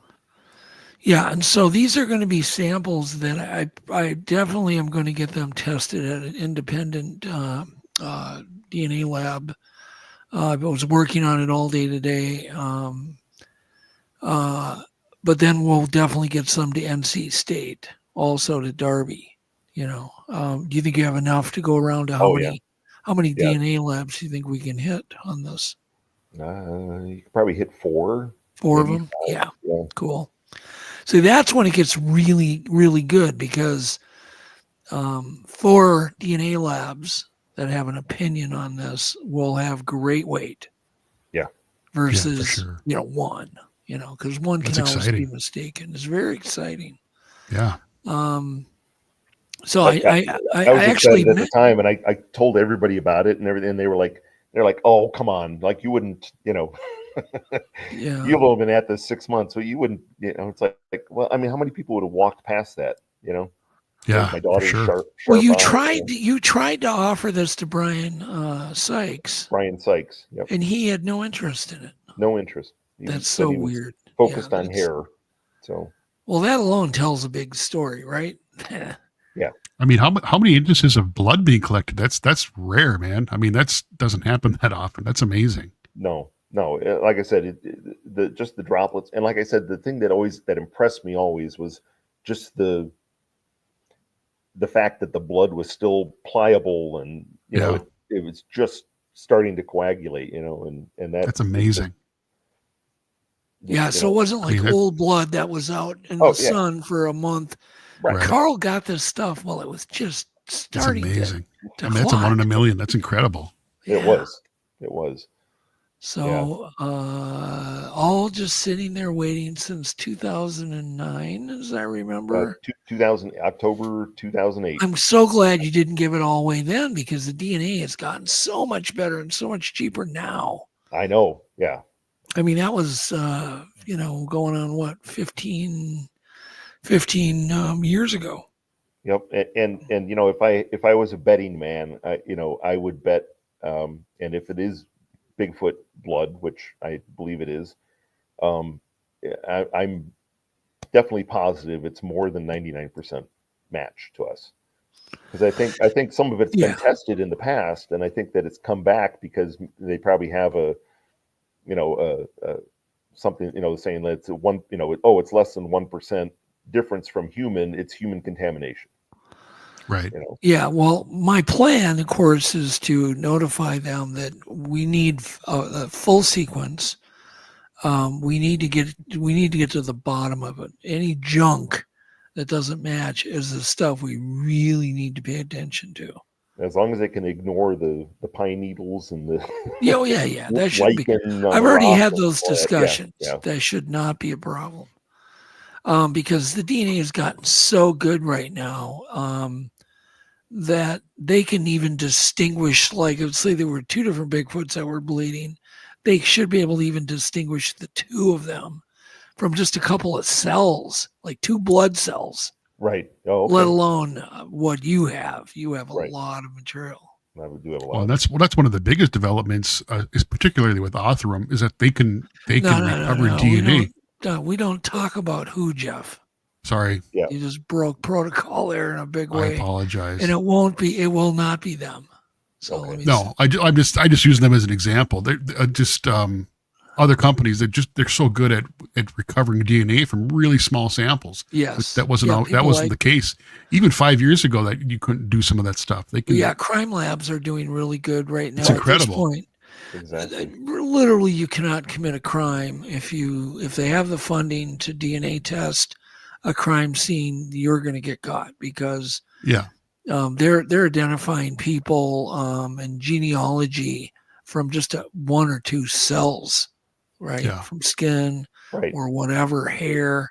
So Yeah, this eDNA is really fascinating me too, where literally Yeah. take a vial of water from one location and, say, oh, here's the 17 species and that, that had, contributed to that water, Yeah. But let me reiterate, it will not be that company, Jeff, that you Right. mentioned. It won't be that. Apologies. I just was thinking that's the first name that came off the top of my head. Well, Yeah, well, and I I think- don't know. And I think I sent you guys pictures of the blood droplets also. I don't know if Yeah. if you have. I don't know what you have, Jeff, to put up. If you want to throw up anything. This one, is that what you're talking Oh, about? there we go. Yep, there's that rock's in my freezer right now. There you go, everybody. That's Oh, you took that whole rock. Oh, cool. Oh, I took the whole rock. Yeah. So this is important stuff, and it may be the best evidence ever. Yeah, ever, could very well be. because of the way he handled it. The Yep. fact it's been preserved, even if it wasn't frozen, it should be the best stuff. But the fact he froze it. Yep. Yeah, and should- I mean, the only time it wasn't absolutely solidly frozen was when I got back to camp that night and put it in. I had to put it in the ice chest. Oh right? yeah, no, it should be fine.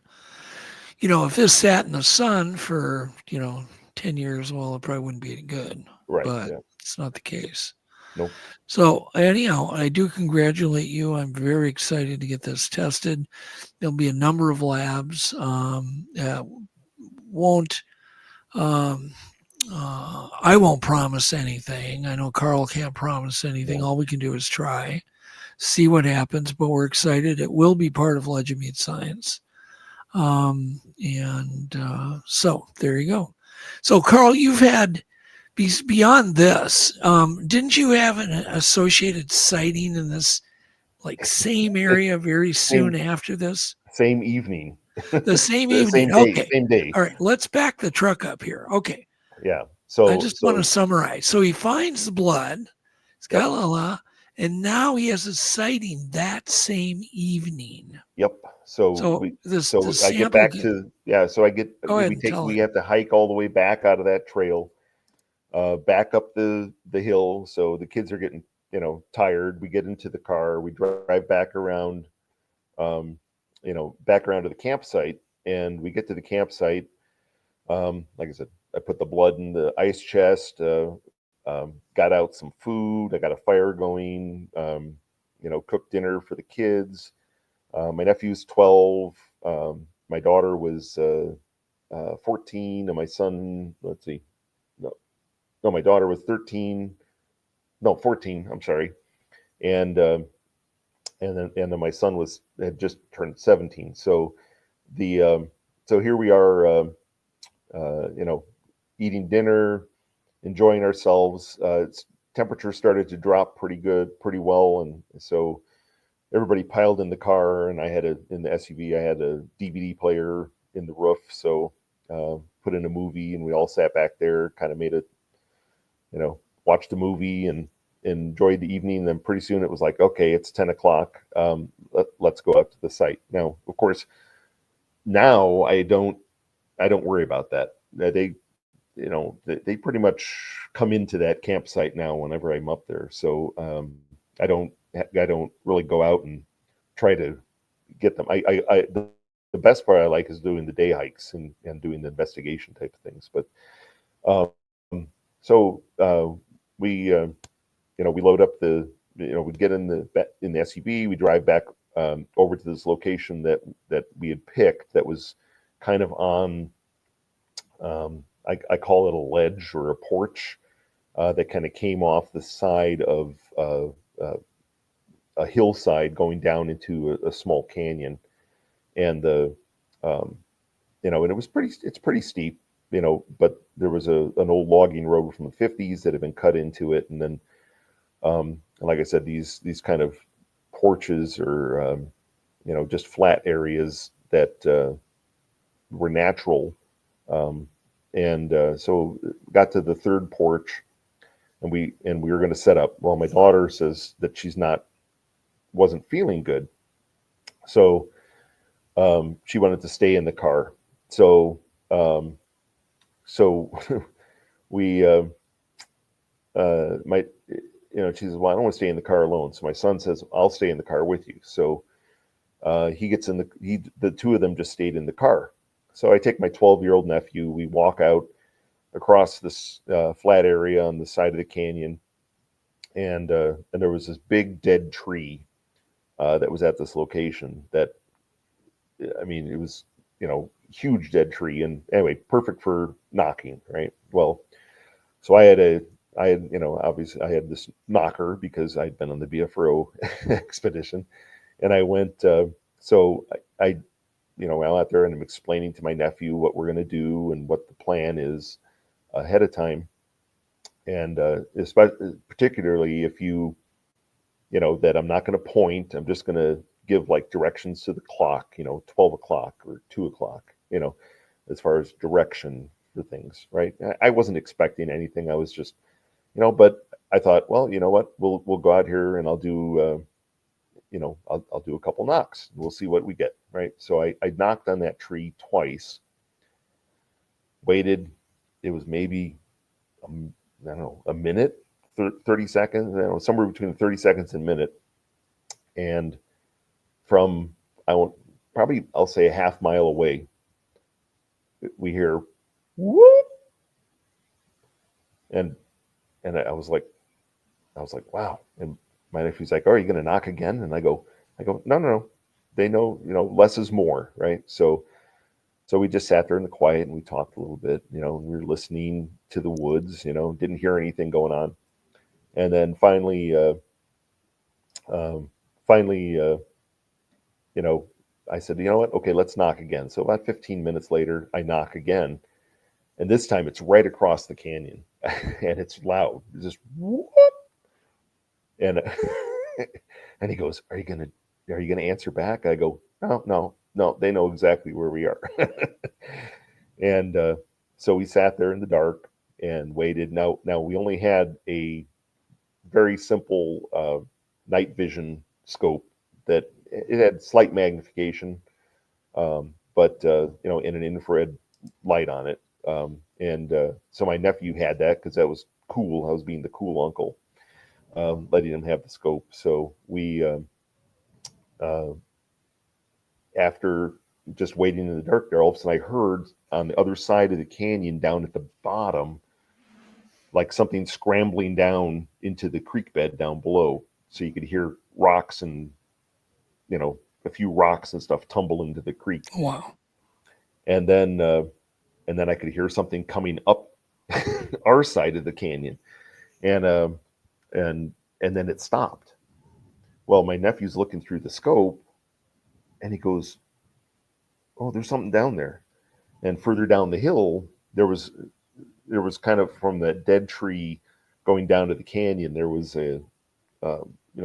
almost a line of the brush along there that was it was thicker brush in this area, a little less in this area. So it wasn't a clear shot down to the creek bed from there, but right at the edge of the thick brush, he sees something going,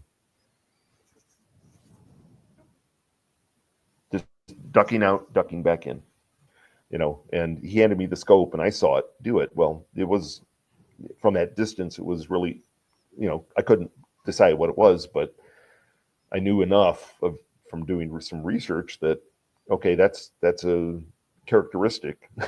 They'll do a quick peek, especially if they can't see anything. Well, pretty soon it stopped doing it, and then I could hear it coming up the hill really softly, just incredibly softly. That's why I like calling them forest ninjas, because it was like, how can you walk on all that forest litter and just make minimal sound, but I could still hear an occasional snap and a crunch, and then it was quiet and we couldn't see anything. We didn't know.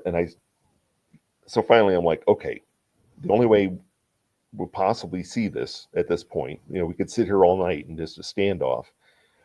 I told my nephew, I said, we're going to walk back towards the car, which was about maybe 200 feet away, and slight incline up, across that porch. And I said, and when I just tell you, I said, keep the scope pointed down because I think they can see IR. Now obviously I hadn't been squatching very long, right, when all this occurred. but I was, so I said, just keep it pointed down as we're walking. And I said, but if I hear something, I want to see if it's following us. And so we start walking, he's walking, and I'm just talking to him normally. And then I said, stop. And my nephew stops dead. And then I heard one more footfall in the woods. So I whispered in his ear, okay, it's following us. So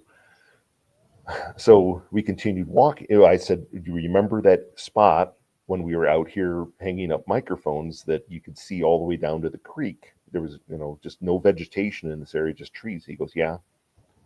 I said, I'm going to listen. And if it's in that area, I'll tell you now. And you just swing around and look. So we're walking in this direction, and I heard a twig snap in that area, and I said, now. And I didn't swing around. He just did an about face, had the scope up to his eyes, and this 12-year-old who's been out in the woods for 52 minutes, may have been the only 52 minutes that he'd been in the dark, and he says, yep, there it is. And I said, what's it doing? And he goes, looking at me. And I said, give me the scope. So he hands me the scope. By the time I get it up to my eye, the Sasquatch had taken one step to get behind this tree and back into cover. And she, because her left side view of her left breast was visible as she took that step, she went behind this tree. And the thing that to this day, it's burned in my memory, but she went behind the tree and she put her left arm, and sorry, I had my shoulder replaced, so I can't lift it up too high, but puts her left hand around the tree so I can see these fingers on the side of the tree, hanging onto the tree. And we were only 30 feet away from this tree that she was behind. And with the 2 times amplification on that scope, I mean, you could see that the IR light was glowing off the fingernails. The fronts of the fingernails were all chipped. You could see the hairs on the forearm, and there was a light breeze going, and the hair on the forearm was moving. There was hair all the way back to mostly to here, and then not quite. It was much shorter up here, but there was still hair on the fingers. But wow, it was about 3 minutes. I mean, that's enough that we passed the scope back and forth between us probably 3-4 times between my nephew and I. Wow. And then she just slowly went and took the hand off the tree, and then we couldn't see her anymore. I mean, she was still there because there wasn't any commotion or whatever, but she was still. So we sat down, and actually I tried to do, yes, did remind me of Patty a little bit. But we sat down, grabbed a couple rocks, and, I clacked them. I tried talking there was absolutely no sound. It wasn't putting out any sound. So I wasn't even sure if it was still there or not. But the longer we sat there in pitch black darkness, trying different things with my 12-year-old nephew sitting next to me, I suddenly started I was like, yeah, if I have to tell my sister-in-law that my nephew was taken, that she probably wouldn't appreciate that. So I just stood up and I said, bye. And we walked up to the car. Well, we get up to the car, and my daughter had fallen asleep. She woke up. My son was in there, and he's like, well, and my nephew just went off like a chatterbox in the car. He was just like, oh my God. And I said, well, when you turned around and you first looked down the hill, what did you see? And he said, this is exact, and I'll do an imitation of it. He said it went like this. When he turned around, and then it went. and looked back. So when he said, "There it is," it had a shocked look on its face. It looked behind, and I said, "What is it doing?" As it was looking behind itself, and then it looked back at him, and he said, "Looking at me." And then I said, "Give me the scope," and then she took off. But the impression that he had was that it was, it was like a surprise. Like, well, I don't know what you're looking at, but you're not looking at me. So it had to look behind itself in order to, see if there was something else we had heard or was something was behind it or behind her. But then later on, I went back because I was always puzzled why did she have her hand on the side of that tree like that for so long? But I went back down there and tried to recreate it, and the hillside was very steep right there. So the tree's growing up straight.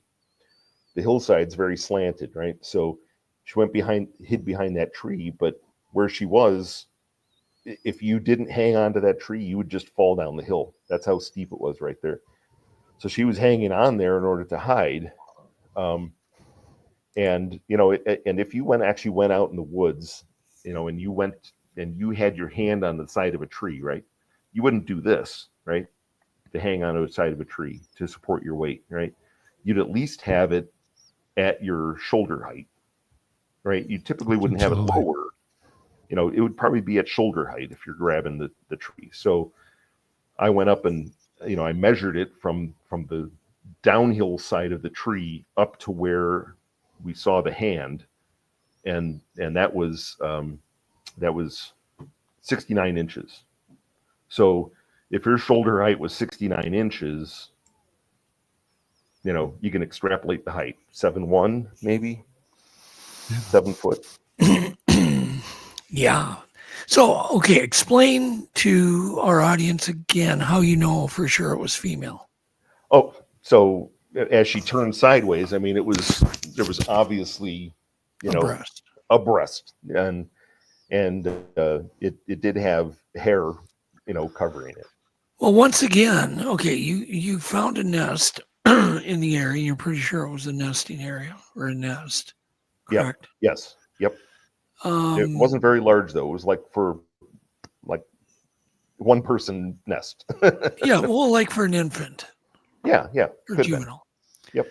And that's what's interesting because so often I'm finding out that the ones that show themselves are trying to distract, or trying to protect their young. Yeah. Is there a reason it would have nested there and not some other place? And that nest was one more canyon over from where it was. were. Okay. Yeah. So it wasn't right how there. Far? How far by the crow flies? A mile, 2 miles, 3 miles, 5? Half mile. Half mile. Okay. Very close, actually. Yeah. So, but well, is there something? Okay, but yeah. hang on. Is there something that you can tell us where you did find that nest? Why that was a good spot for a nest? Oh, it was not very easy to find it when I did find it. Back in August. It was on the and there was 3 game trails right near it. So it was, I think it was a great spot to hang out and, possibly hunt, but the one thing that did strike me is that and I've heard whoops a lot of times now in all my research over the years. Since then, the 2 whoops that I heard that were answered back to the knocks it was almost like, hey, it sounded cheerful, I don't know how else to describe it. Like a greeting. Like a greeting, yeah, or just like, I'm coming, Super interesting. So we have the blood. Let's meet Jeff. Can you put that bloodstone back up? Sure. And let's see if we can find a footprint too. One of these impressions that had blood in it too. Do you have a photo of that, Jeff? Yeah, I got a bunch. Let's see. Yeah. I'll try to pick out a good one. We're going to get into another story here. I'm trying to find one where I can see some blood. You can just click through them too. We can. Yeah, there's one where you can see the blood in it for sure. And like I said, if I had known it, I didn't. Nope, no, that's not. But that's an impression. Was that from that area? From that? That was another, a different. Yeah, other time. Okay, yep. Next. All right. Sorry. I'm looking. I'm trying to scroll through that's these. That's an interesting impression for sure. Yeah, oh yeah, yeah. That toe was massive, but this one was funny because the foot, the foot wasn't very big lengthwise, but it was wider than my foot. But it was about the same size as my foot, but the toe was massive. It was like 2.5 inches across on the big toe. Wow. Yeah. Did you find anything, Jeff? I can't. I'm not seeing anything where I can see the blood. Just throw them up on the screen. Yeah. I can talk about them. Sure. Well, I don't want to do a slideshow tonight. Okay. All right. But go ahead, Jeff. Just throw footprint. They were grassy. I know that. Yeah. It had a lot of pine needles. Yep. Just throw some up. Let's see here. I don't know. I don't have the names. I should have named them all.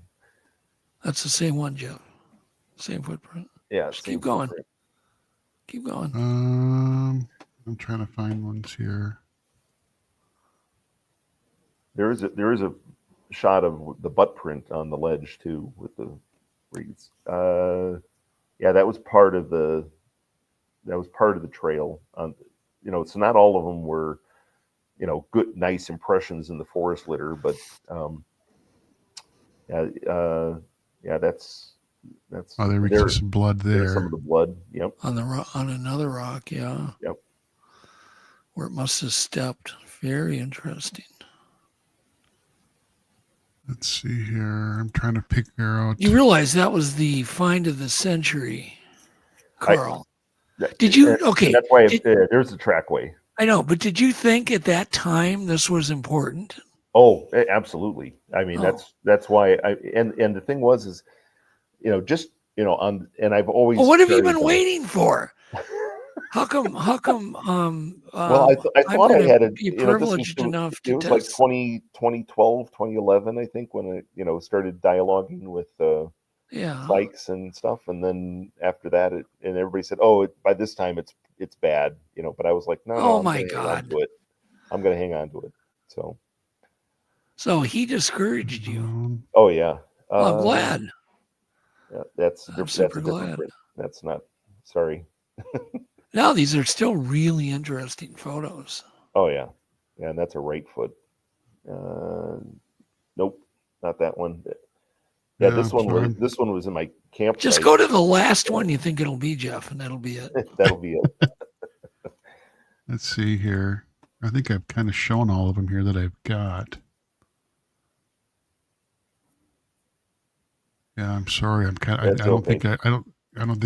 not seeing anything that I haven't shown yet already. Okay. All right. Yeah. I don't have. Well, rest assured, he does have. I have it. He's got photos. All right.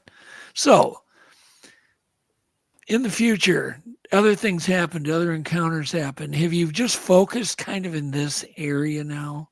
Is this your favorite area? Or yeah. This is my favorite area. Yeah. Okay. But the one time they had closed that area because of fire danger. So a friend of mine suggested a different area that he had camped in on a different part of the rim. So we went over in that direction, and I investigated, and then I was like, okay, here's a structure. I'm seeing some sign here, So I was like, let's camp in this area.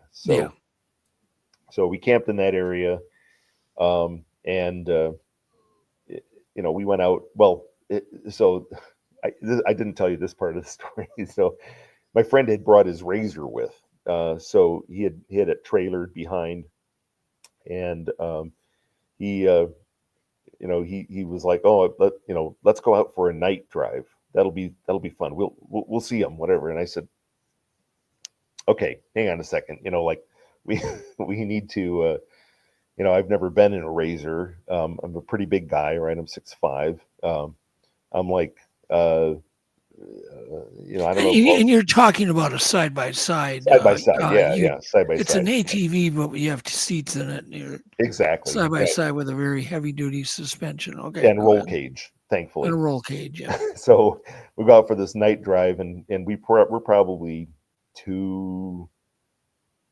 maybe 3.5 miles away from camp, and we're going down this one road, and he hits this, going a little too fast, hits this kind of a ridge, and we go airborne, and he lands, and it breaks the control arm on the front end of the car, rolls. Well, we can't get the thing pulled over, right? We try rolling it over, we can't get it, and there wasn't a lot of people out there at on this weekend, so we're like, we got to walk back to camp, right? And this time it's probably 11:30 at night, and so we're walking. Since we had the razor, we were like, it was like, I didn't have a pack with me, I didn't have flashlights, so we start walking back towards camp down the road.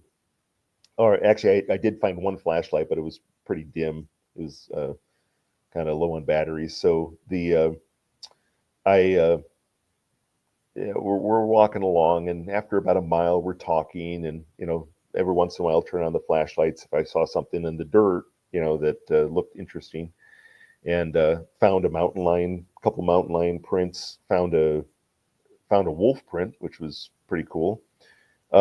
But we're walking along, and then when I stopped at looking at this one print on the ground, and when we stopped, there was an extra 2 steps off to our right, probably 60-70 feet off to our right in the brush, 2 extra footsteps, and then it stopped, right? So I looked at my friend, I said, "You heard that, right?" And he goes, "Yeah." So we continued walking, and it's, and the same thing, we stopped several times. Sure enough, 1 or 2 footfalls after we did that, as we're walking back, and and I even commented as we're walking, I was like, I don't know how it's over there. I said, I think that drops off into a canyon over on that side, and continued to hear the extra footsteps, and then at one point we're just walking along, and we hear this big rock, like a bunch of rocks fall, and you heard this big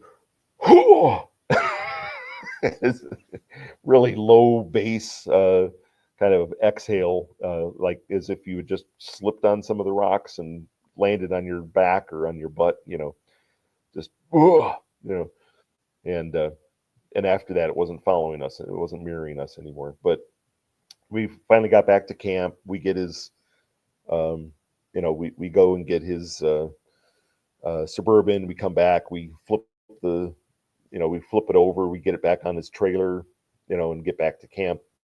But so it's pretty late, but I knew that we were being watched. So the next night, after we had been out investigating in the area all day, ate dinner, I went to get back in my Yukon. I was going to sleep in the back of the Yukon, and Yukon XL. I'm a big guy, so we get so just before I climb in the back, I'm like, I decided, because I was pretty sure, based on some other experiences, that they know English pretty well. Obviously, if you observe somebody for a long time, and you would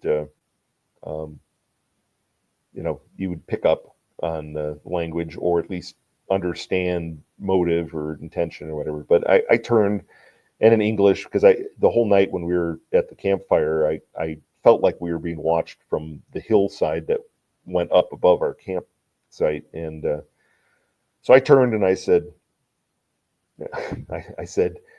I said, "Well, good night. Thanks for keeping us company." And I said, "If you want, come down and leave a handprint on my car." And I climbed in the back of the Yukon and went to bed. So That was like 11. So are you 16. just goofing around, or are you thinking they can understand You know, English? it's always worth trying something. Yeah, You know what sure. I mean? Okay. You know, so it was kind of, I'd never done that before, so I was like, well, might as well ask. You know, I was always hopeful, right? But Yeah. I asked, right? What's it gonna hurt? No. So I go to sleep. I'm sleeping with my head towards the tailgate of the Yukon, and the as 3 a.m. in the morning, I wake up, and you know, I don't know why I wake up, but I wake up and I'm wearing a Fitbit on my wrist, you know, and it has like a green biometric, I don't know, I would say laser, you know, that lights up when you move, right? Well, there was a gap between my arm and the base of the Fitbit, so as I woke up and turned, the Fitbit lit up. Otherwise, you know, it was pitch black dark in the car except for starlight outside, right? So, but it lit up the green from the Fitbit lit up the inside of the car, and right in front of my face, you know, about as close as I am to my laptop right here, is this face in the window, and it's just like it's like this, looking in the window, and the moment the face lit up in faintly in green, and it just went like this, and it faded into the darkness as I looked at it, and Okay, stop right there. Weren't you scared? Right. Weren't you scared? I was. Oh, it was almost like, God, you know. First, I was like, "Wait a minute, am I? Yeah, I'm awake." You know, at first, you know, like, and I think I sent you. I think I sent you a picture of kind of a recreation of it. Obviously, I didn't get a picture of it, but I mean, it was. I don't know if you have that, Jeff. I've got, yes, I do. Hold on one second here. Yeah, we'll throw that up. And I have some of the handprints too. Oh, good. Yeah. So you have a creature. It's bending down, looking in your window. Yep. So this is what I see, right? So, and then it just fades out. So it backs up. Yep, as it backs up. So I prop up on my elbow and I'm looking out the window, you know, trying to see, thinking, well, at least in the starlight between the trees, I'll be able to see some movement in between the trees and the starlight, you know, and the starlight actually lit up the meadow that was further away pretty well. But I didn't see any movement. There wasn't anything moving out there at all. Wow. But I sat there for probably 10, 15 minutes looking out that window. Didn't see anything move. So I was like, I was really tired. So I laid back down again. And I laid back down, I fell back asleep. So 5:15, I wake up. Now it's really cold outside. It's probably gotten down to 22, 23 outside. So, and I got the windows closed in the Yukon. Well, you know, so the inside ended up, you know, condensing a lot of moisture from me on the inside of the windows. I open my eyes and there's this giant handprint on the side of the on the side of the glass in the same area that the face was in earlier. Now, later on, as I looked at this a little closer, it was, I think what it was some oils on the skin that actually insulated the glass a little bit, so it didn't get as cold where the handprint had been. So you can see the in the upper right hand corner is the pinky, and then the base of the thumb, which is the deepest, darkest impression on the lower left. You kind of see that little line where the tip of the pinky is. That was from my ruler the tape measure that I stuck up there. I didn't realize that the handprint was not. I didn't. I don't know. I knew it was more visible from the inside than the outside, so I measured on the inside and then I made that mark. But from the tip of that pinky on that upper right corner down to the bottom base of the thumb was 14 inches. The tip of the pinky right there that you see is 1.25 inches across on the top digit of the pinky. So it's amazing. Here's another. Yeah, it's funny. picture. It's too bad it didn't leave a face print. Oh, I know. That would have So been then crazy. this is on my friend's Suburban on his dusty hood. So this one was in dust, right? It wasn't almost like a reverse image like I had on my car. And you can see where the center of the palm, right? If you look at your palm, you've got a curve to the center of your palm right here. And that center of the palm, there's, I don't know if you can zoom in on that, but you can actually see there you could see some dermal ridges in this one. And when you, if you, boy, it's hard to see on the screen here, at least my little screen, but there's hair impression. There we go. So you can see right there, if you put your hand down on that, right, you would leave an odd impression with no markings, no impression left in the center of your palm. On the edge of it, if you can scroll to the side, go that way. There, you can see the hair. You see the hair impression? Yep. Right along the edge. And if you scroll down, there we go. You can see on the wrist down here, you see the hair impressions right. Oh, yeah. Yep. It's actually quite clear. Yep. Wow. Yeah. How big was this? Now, print? this one was 11 inches from the tip of the pinky down to the base of the thumb. Okay. And it was a right hand. And mine must have been a left hand that was on my car. So They seem to like to touch glossy paint, glossy surfaces. yeah. It's really intriguing to them. And I do wonder if they think it's water or, because there's nothing glossy in the forest except water. Well, and it's funny, I've actually had success actually sleeping in the back of my Yukon, mainly because the back windows are tinted. So Right. from the outside, they can't see in, but I can actually see out. But they see their own reflection probably. Right, exactly. They see gloss. Yeah, they see so gloss. They're really curious about as it. long as I can hear them and I'm awake, it's a very good spot. The only obviously thing is that I can't take a picture out of through, I mean. But if you well, what's your scariest moment? Was that one of them, or was that it? No, I really wasn't scared at that point because. Really, we need to bring you up to Snow Grove. Somebody who doesn't get scared. Oh yeah. Oh no, no. I'm pretty darn fearless. I mean, I normally go out by myself, and it's, and since, gosh, let's see, the scariest. I went up with a group that was, and normally I'm scared for other people, I think, more so. I mean, I was definitely scared for my nephew. But there was one group we had that was,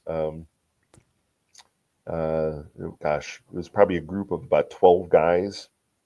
And I actually took my wife's cousin up there, who's a Border Patrol agent. And this was actually our normal spot up on the rim. And they, but all these guys were just armed to the teeth. Okay. Everybody was packing and, anyway, so we went out, we did calls, we did some knocks and didn't get squatch. Right. And we got, and right when we're getting back in the cars after doing all that knocking and everything, one lets out a big whoop, like really close. Had been watching us, make asses of ourselves in the woods, right? So everybody was kind of like, argh. They get back to the campsite and we had started a fire up and everybody's sitting around the campfire. Well, from about, I want to say at least 5 individuals came in around that campsite. and they started pelting us with rocks. So, and I got hit with the first rock right in the back of the head. And at first I thought it was like just an acorn or something that hit, but then it wasn't even like 5 seconds later, more rocks started flying in and sticks. And I mean, it was pretty scary. And then, so the guys all jumped up and they, had their rifles at the ready and everything. And sure enough, all the rocks and sticks stopped the moment they stood up with their guns. Right. And then, one of the campers had a Suburban that he had modified to have a security camera set up with 4 infrared lights at the corners mounted on the top roof of the Suburban. And he had parked that about a quarter mile down this logging road. So the moment they all stood up and like we're ready to fight back, all the action stopped, and then woods were quiet, and these guys were like, they're like, oh, how many? And they're like, well, I saw one come from this direction, so there was multiple individuals. So we're just kind of gathering our breath again after that barrage, and and we hear from a quarter mile away. We started hearing rocks and sticks hitting that Suburban down the trail. So the guy with the sprint goes, they're throwing rocks at my car, So we start heading down that direction. One guy's has a Gen 2 night vision. I had my thermal that I had bought after having a non-recording device from my hand experience. Anyway, and by the time we get down to his Suburban, when I was looking through thermal, I saw something moving back towards camp, going, paralleling the road, but going the opposite direction that we're heading this way. So they effectively split our group into 2. And then over the radio, they start saying, they're pelting us again over here. And we were perfectly okay, so they broke off. They did something in order to distract us, in order to split the group into 2. That was when I realized, they're extremely smart, right? And you just need to respect them, and it really, ever since then, I mean, I'll go camping by myself, and there is no, I mean, I haven't had a rock thrown at me since 2013. I'll put it that way. So, but that was a pretty scary moment. How big was that rock that got thrown at you, Carl? I still have it. It was only like about the size of a water bottle cap. Oh, okay. Yeah, but it nailed me right directly in the back of the head, But there was one time I was by myself out in not on the Indian Reservation. We're right next to the Indian Reservation, the White Mountain Apache Reservation, and the on the rim, just below the rim, actually, and I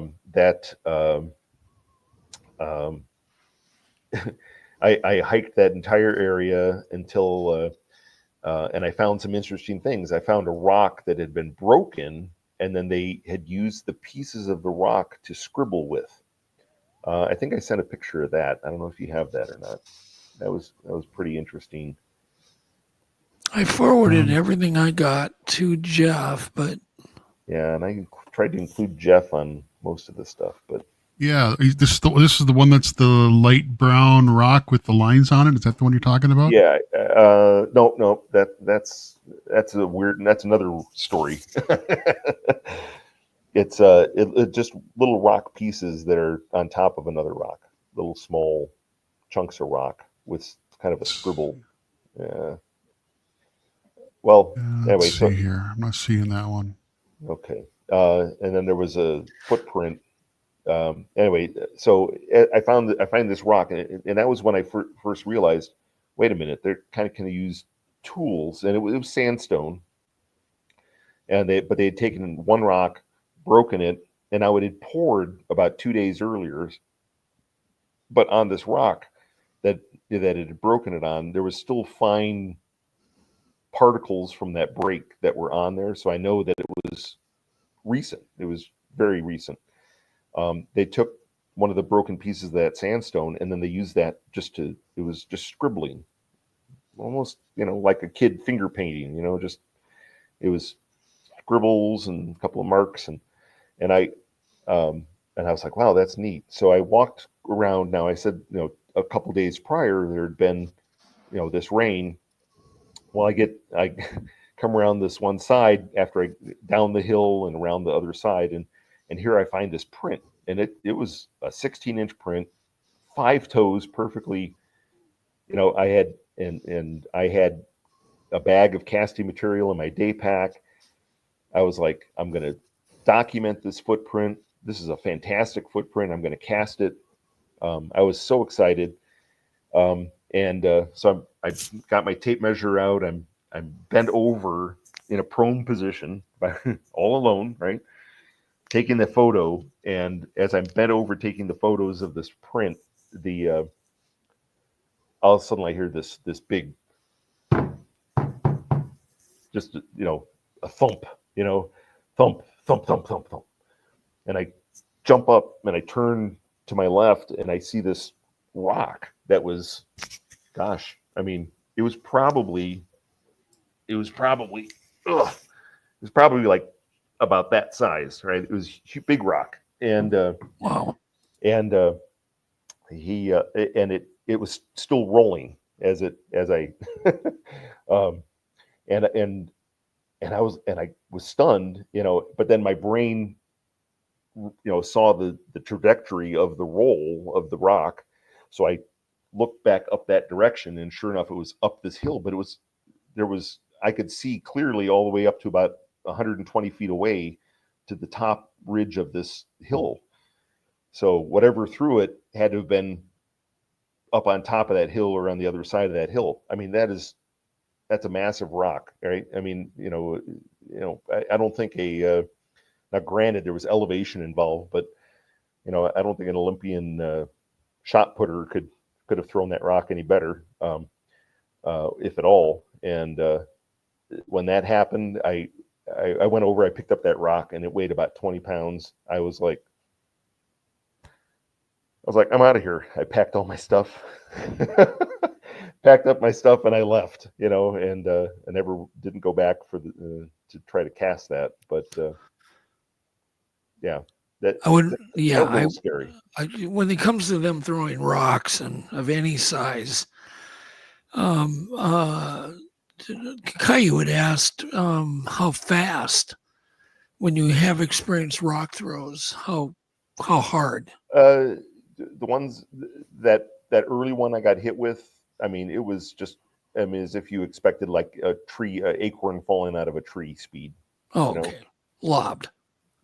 And the same way on Long Island when I had those acorns and little rocks thrown at me from down below, they were just lobbed up there, So it meant to scare me off, and really I think that a lot of times, and like I said, I was bent over in this prone position. I'm all by myself, and he's got a clean bead on me where he could have beamed me with that 20-pound rock.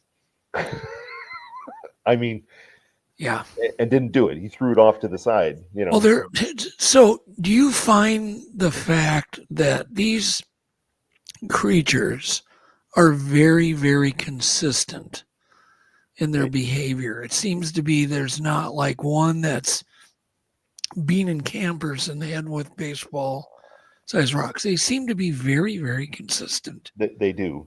They don't want to hit us with a rock. No. Or if they do hit us, it's very gentle. Yeah. It's almost game-like, humorous. Flicking it at you, Yeah. Because we've experienced all of the above, and when they have been thrown hard, they always miss you. Oh, yeah. They'll hit right above your head or hit a tree near you just to scare you. But clearly they could have hit you dead on. Oh. And they don't. Like I said, they had me dead to rights. Yeah. It was daytime. I was not expecting that at all, Yeah, that was something. Yeah. So yeah, those were the two scariest moments. I will tell you, and you're going to like this, and I don't know if you'll believe me or not, but 2013 BFRO expedition, we're not at that my favorite camping spot up there, but one really close to it, within a 1,000 yards. And we get we're all camped there, and the reason why we're camped there is because the group was just so large. I mean, it was probably 25, 30 people, right?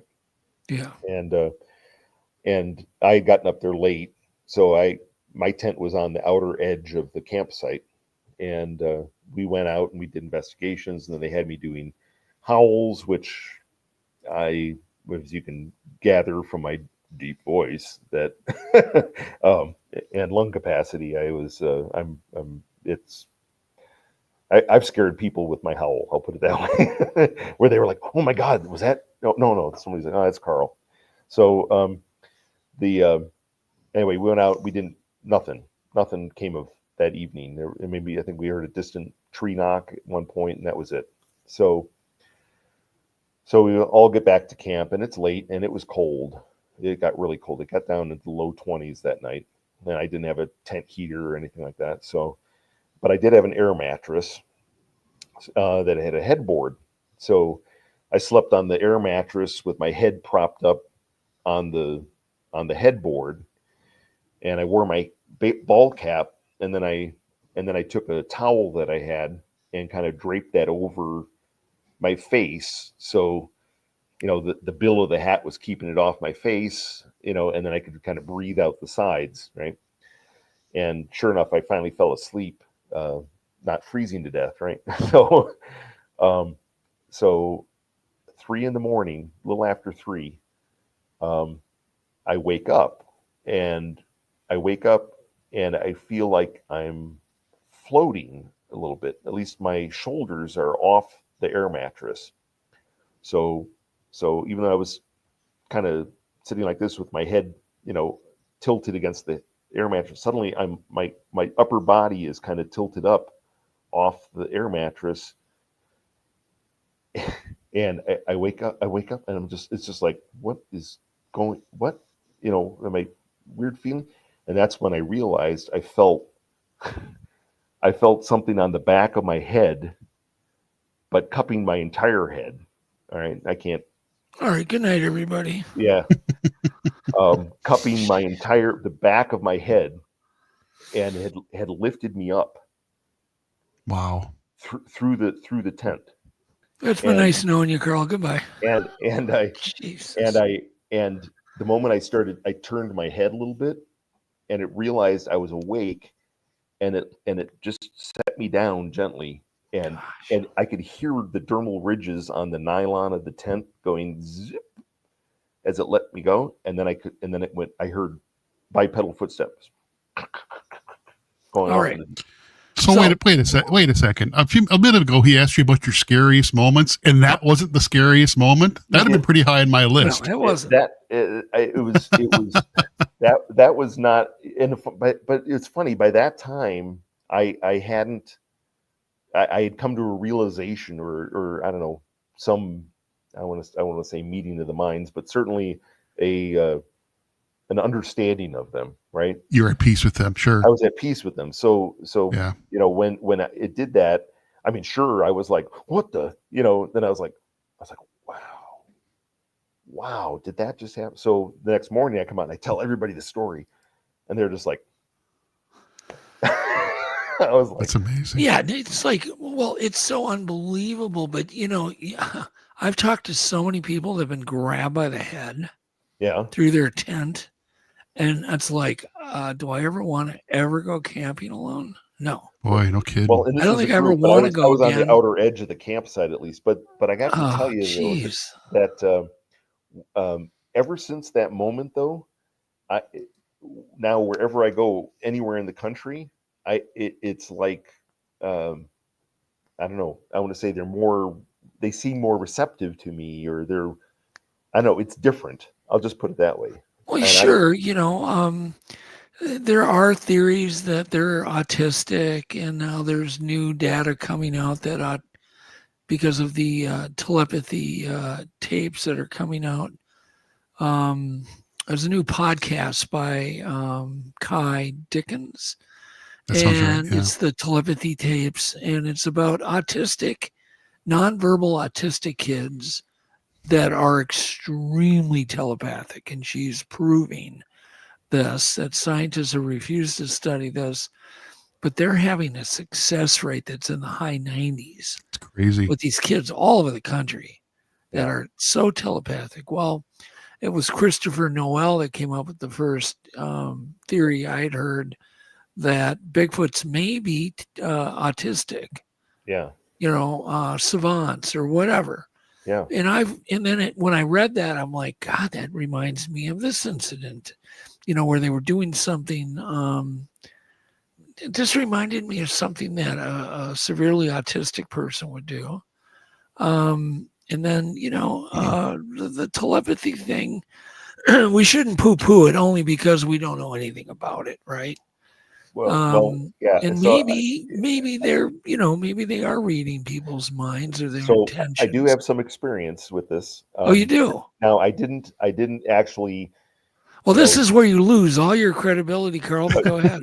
No. So I was never a woo person ever, right? No, go ahead. We need the data. Go ahead. So, right, exactly. And that was the thing. I mean, I deal in logic and reason, right? So this kind of broke out of my area, right? But I was in Southern Illinois, and I was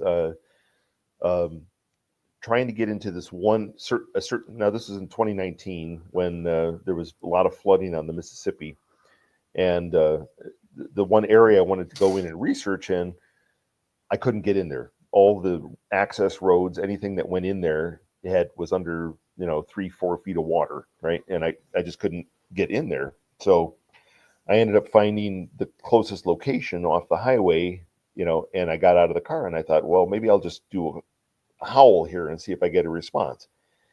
So I get out and I'm thinking that, and I stood out there and I said, oh, you know what? This is probably a good time just to try something, right? So I stood there and I just thought to myself, if you're there, could you knock for me? That was it. I didn't say a word. I just got out of the car and I stood on the side of the road. And it wasn't 30 seconds later, crack, came out of the woods. Which could be coincidence, or it could be coincidence, right? But it was one of those things that was like, what? But you haven't forgotten it. Okay, and another. Now, I've got some cousins that own a farm in Southern Illinois as well, and I'd gone up there and I stayed a long weekend up there with them, and it's up the Illinois River. But southwest of Springfield. And so I'm on the farm, and their farm has all kinds of bluffs on the farm, and they have several cabins that they used to have a lot of guests, and I was run more like a dude vacation farm. And I was staying in the furthest cabin, and in the morning I got out and I started walking the pathway from that up to the main house, and I thought to myself, I wonder, because in 2013 I was actually stayed on the farm as well, but I stayed in cabin number 2, and at cabin number 2 at about 3 a.m, and they didn't have curtains on the window on the back side of the cabin. In cabin 2, 3 a.m, I hear something walking up onto the deck on the front of the cabin. I hear footfalls, right? I've heard this, and it's very distinct. And it tries the doorknob. And I had locked it. So I don't know if they were going into the cabin, maybe, or they had seen me go in there and were just interesting. So the doorknob rattles. And I'm awake now, right? I'm fully awake, but I'm laying in bed. I'm just like, But you're not scared. I'm not scared. No. But then I hear some crunching behind the cabin, and and when I get behind, and then the window that was behind the bed, I see a shadow from the starlight cast, and I've got my eyes closed. I'm pretending to be asleep, but I can see it. I can see the shadow that's across the floor and across the bed when it just looking in the window at me. And then it left. It heard crunch, crunch, crunch, crunch, and it left. But after that point, so now fast forward from 2013 to 2019, here I am no, I'm sorry. So this was 2019 was the flood. This was actually 2023. So this was June of 2023. I'm walking from the third cabin into the main house, and it's a good jaunt on the trail. And I look up the hill, and I think to myself, up to the bluff, which is probably about 300 feet tall. I thought to myself, very wooded, heavily wooded. I just thought to myself as I was walking in for breakfast, I go, I wonder if they're up there watching me right now, right? That's all I thought that. And with that, not a breeze, not a leaf moving on any tree near me, up on the rest of the hill, nothing moving. The one tree right where I was looking goes.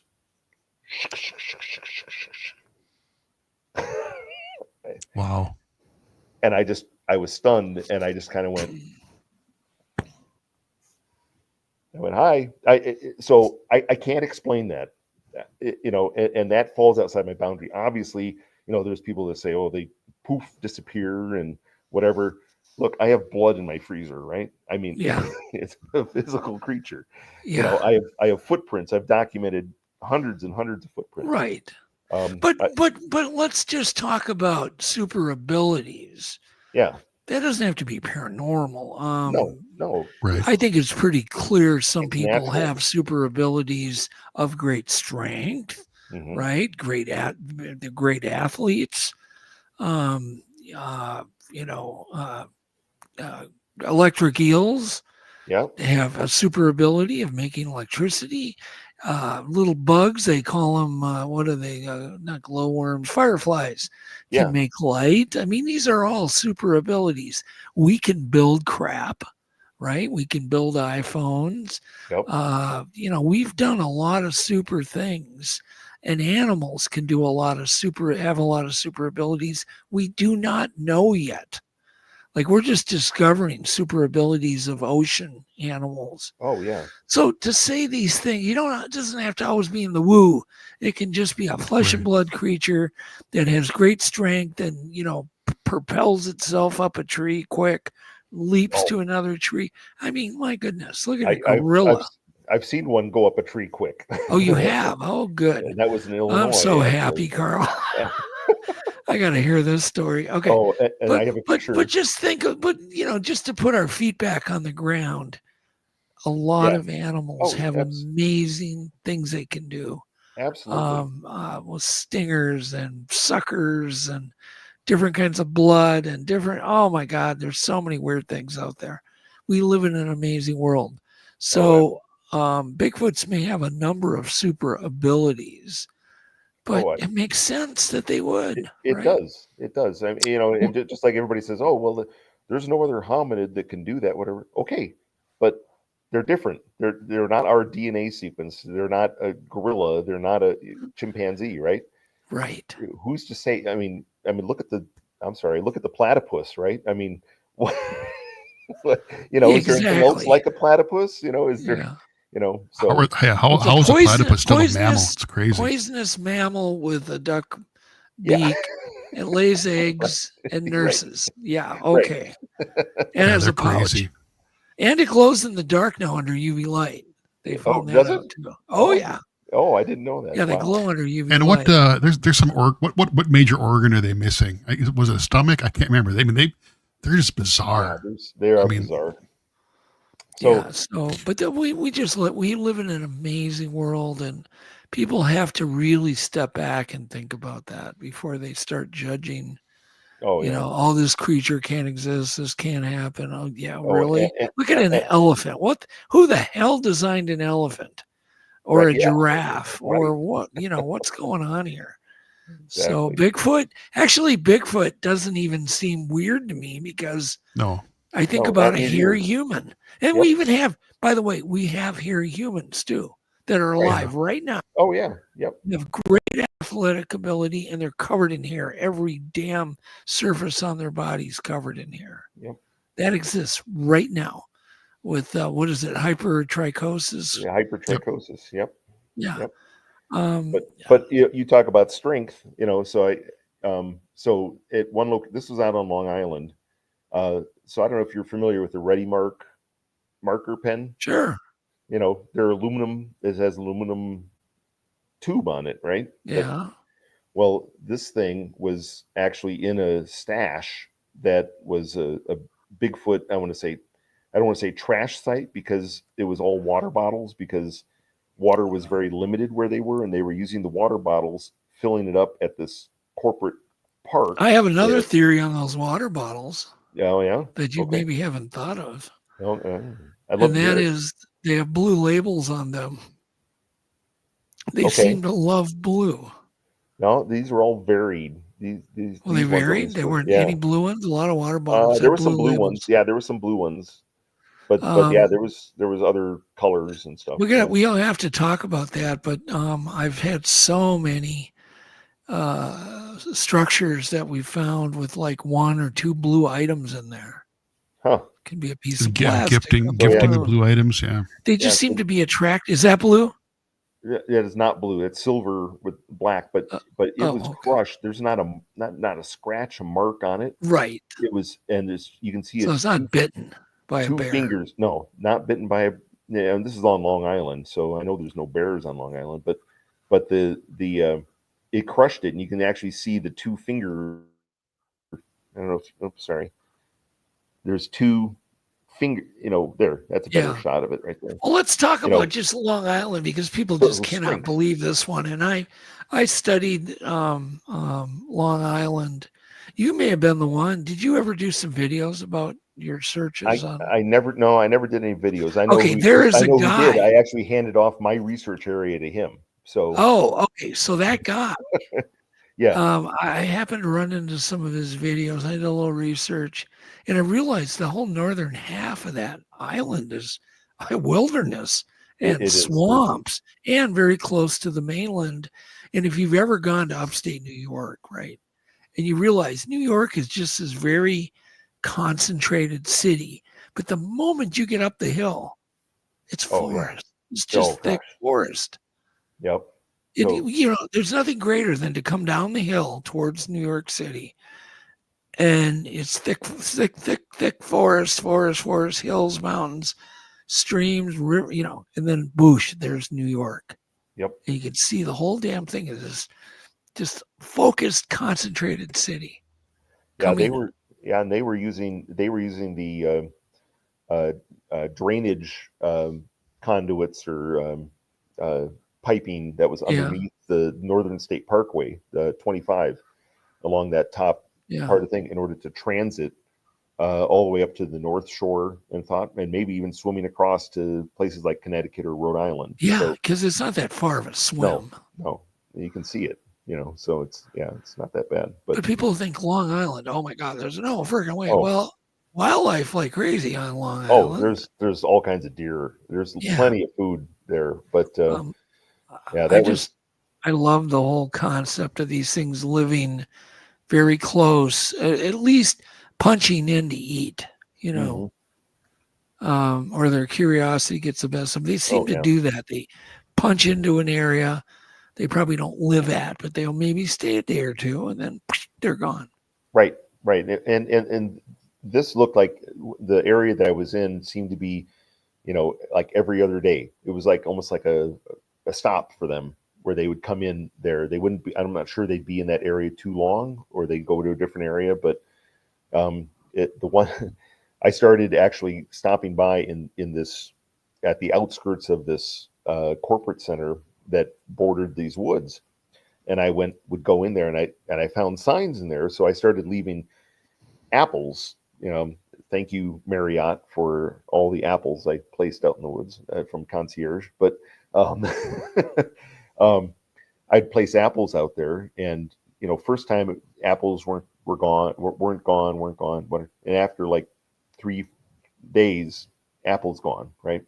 And when that apple was gone, there was a rock, a really cool looking, almost a fossil looking rock that was left in the nook of that tree where I had the apple. Well, last time I know, squirrels don't give gifts, but maybe a raven, I don't know. But I mean, it wasn't like there was pieces of apple on the ground. I mean, the apple was gone, and I placed it at 5 p.m. and it was gone the next morning. So, I came back and I was just excited, right? So I called, I was like, oh my God, I got the first gift ever, got this rock. Everybody said, oh, no, you should put it back. And I'm like, what? So I was like, okay. So at lunchtime, I drove back over. I put the rock back up in the same nook, and then I thought to myself, no, you know what? Maybe I'll put it on this broken stump over here. So I reached over and that was probably about 3-4 feet away. I put it over on this top of this broken tree stump, and I went back to work. 5 o'clock, I come by to check on it, and the rock was no longer on the stump. It was up in the nook again. And that's when I was like, it wants me to have that. So it's interesting. Tristan asked, are there a lot of wildlife corridors that you know of? There are. Yep. Yeah. And there's some marshes and stuff where people just don't go. Exactly. And especially like the Pine Barrens out east. If you and the funny thing was, when I started on this, there was no reports whatsoever on Long Island, and I took an approach that was pretty unique. I went to the paranormal ghost hunting websites, and I looked for Long Island paranormal stuff, right? And then people are like, oh, we were in the woods in this location, and there was a demon with red eyes, or we heard the howls of this woman who had cried because there was they're making up some story that there was a sanitarium in that area, and there's crying for her daughter who had passed away, and all these different things. Well, then I started looking back in history, and then I found that there was one area that even as the settlers were like taking their the farmers were taking their cabbages into New York City in order to sell them, and going down this one road, in this one stretch of road, they were always terrified because there was always howls and moans in that area.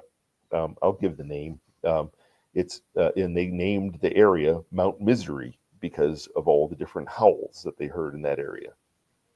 Okay. So that's where I went and researched, and sure enough, that's where I found them. And there was a gift exchange for going on for 2 years with me. It was because you were doing business in the area, right? And that's why correct. you would go out there. Yep, you would do research every week. Good. I would literally spend every night in the woods. or late evening, I'd get off. Right, work. you'd have a business meeting in Wisconsin, and you'd go in the woods in the evening. Exactly. Oh yeah. I did one. I had one in Minneapolis, and then headed off towards the St. Croix River area, and that's exactly where they are too. Found one right where, and that one was throwing rocks at me, and the person, my coworker who was interested, stayed in the car, but and I was on the other side of the car, and this one started throwing rocks at me, and I was recording it. You could actually hear the rocks hitting, and then you can actually hear the one rock whiz right past my head. You could hear it on the recorder because I was holding the recorder up, and the moment I was standing at the front bumper of the car, from the moment that rock whizzed past my head to when I opened the car door was 1.2 seconds.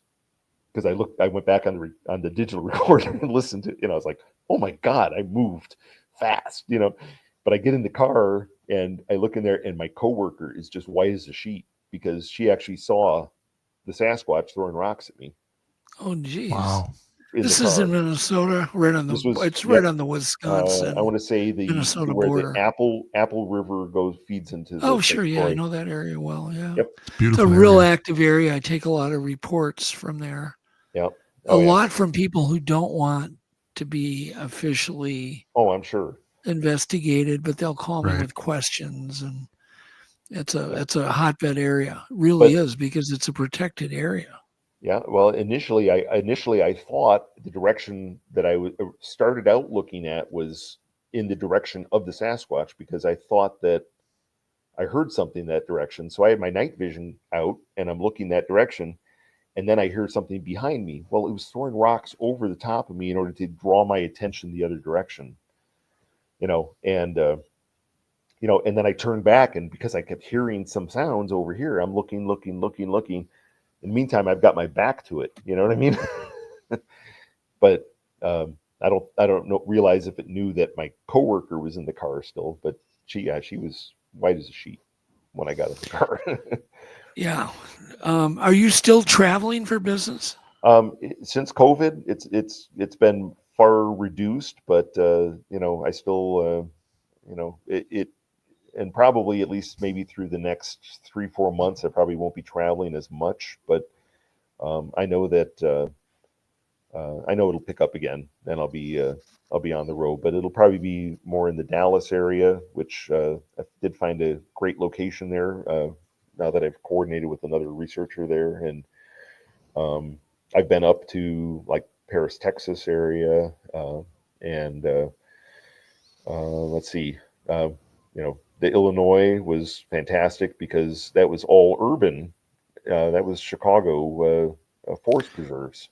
So, I know there's activity right on the perimeter of those areas. And yeah, and well, I've got a question. Let's talk sure. about. I think me and you touched on this briefly. Tristan asked about the hum.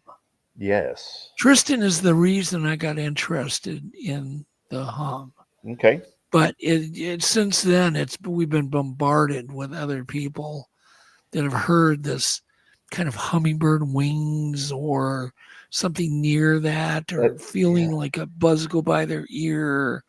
Yeah, it wasn't near my ear, but we were it was actually a BFRO expedition, and there was I think we had split up into 3 different groups, and we've been doing some calls back and forth in order to get activity going, and we were up on the thing, and it was getting really late. It was probably 1 a.m. And we're up there, just hadn't heard anything for probably the last 40 minutes, and more of a cat purr. Thank you. So down in the canyon down below us, and the canyon's probably 150, 200 feet tall at that point, down to the creek bed down below. So we're up on top, and all of a sudden we hear, and we can hear something coming down up the canyon, and so here's vegetation crunching and stuff. And then it was almost like a cat purring, but almost a little bit of sing-songy too. So one of the people on the expedition said it almost sounds like a mother singing to a child, or like a soothing kind of Yeah, but it's a very it was soothing. It was yeah, exactly. Well, this is what's being researched now. Is this humming, and humans do it too. I guess we hum to our children when they're babies. I did to my kids. Yeah, of course. It's just something you do, but it's being closely related to Bigfoot sightings. Yeah, which is fascinating. That was the only time I've heard the hum, that hum, but it was interesting. But it was, they were moving, whatever was down in the bottom of the canyon was moving, and moving at not a fast pace, just slow, and it was doing this hum as it went. And So that was interesting. Did you feel any tingle or any? No, Does it sound deep? not like infrasound. Well, Well, let's. We have time for. We're way past, but we I'm got to get you sorry. back because I know you got a ton more stories. Oh, I Right? do. We haven't even hit the tip I of the do. I iceberg. didn't even get to show you the flute yet. You know, that was. Where did you find this? This was in Illinois. No, it's in Illinois. It was, and if it's kind of hard to see, but No, we see it good. yeah. I see it. It looks like it's been carved though with a knife. Yeah, and you see how that's kind of, and that was. I know there was a bone flute found in Germany that was. Is that bone?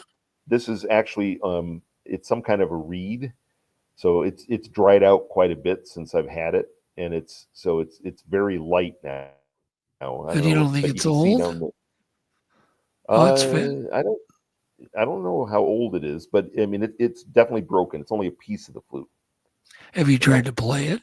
No. Well, it ain't a flute until you try to play it. And it only has the thumb. It only has the thumb hole. Come on, Carl, stick that damn thing in your mouth and let's blow it. Send it to Jeff. He'll try it out. Yeah. Okay. That's fascinating. I just know you have so many stories, but tell us a good infrasound story. Oh, sure. So I'm sure you've had one. We haven't even talked about it. So my first experience with infrasound was actually working on audio tapes from the Mike and Sandy Sells site in Paris, Texas. Okay. And I was doing a lot of audio cleanup for MK Davis, and when you know, and a lot of the talking and the speaking that's in that audio was very faint or I want to say overshadowed by you know, crickets or frogs or whatever, and it was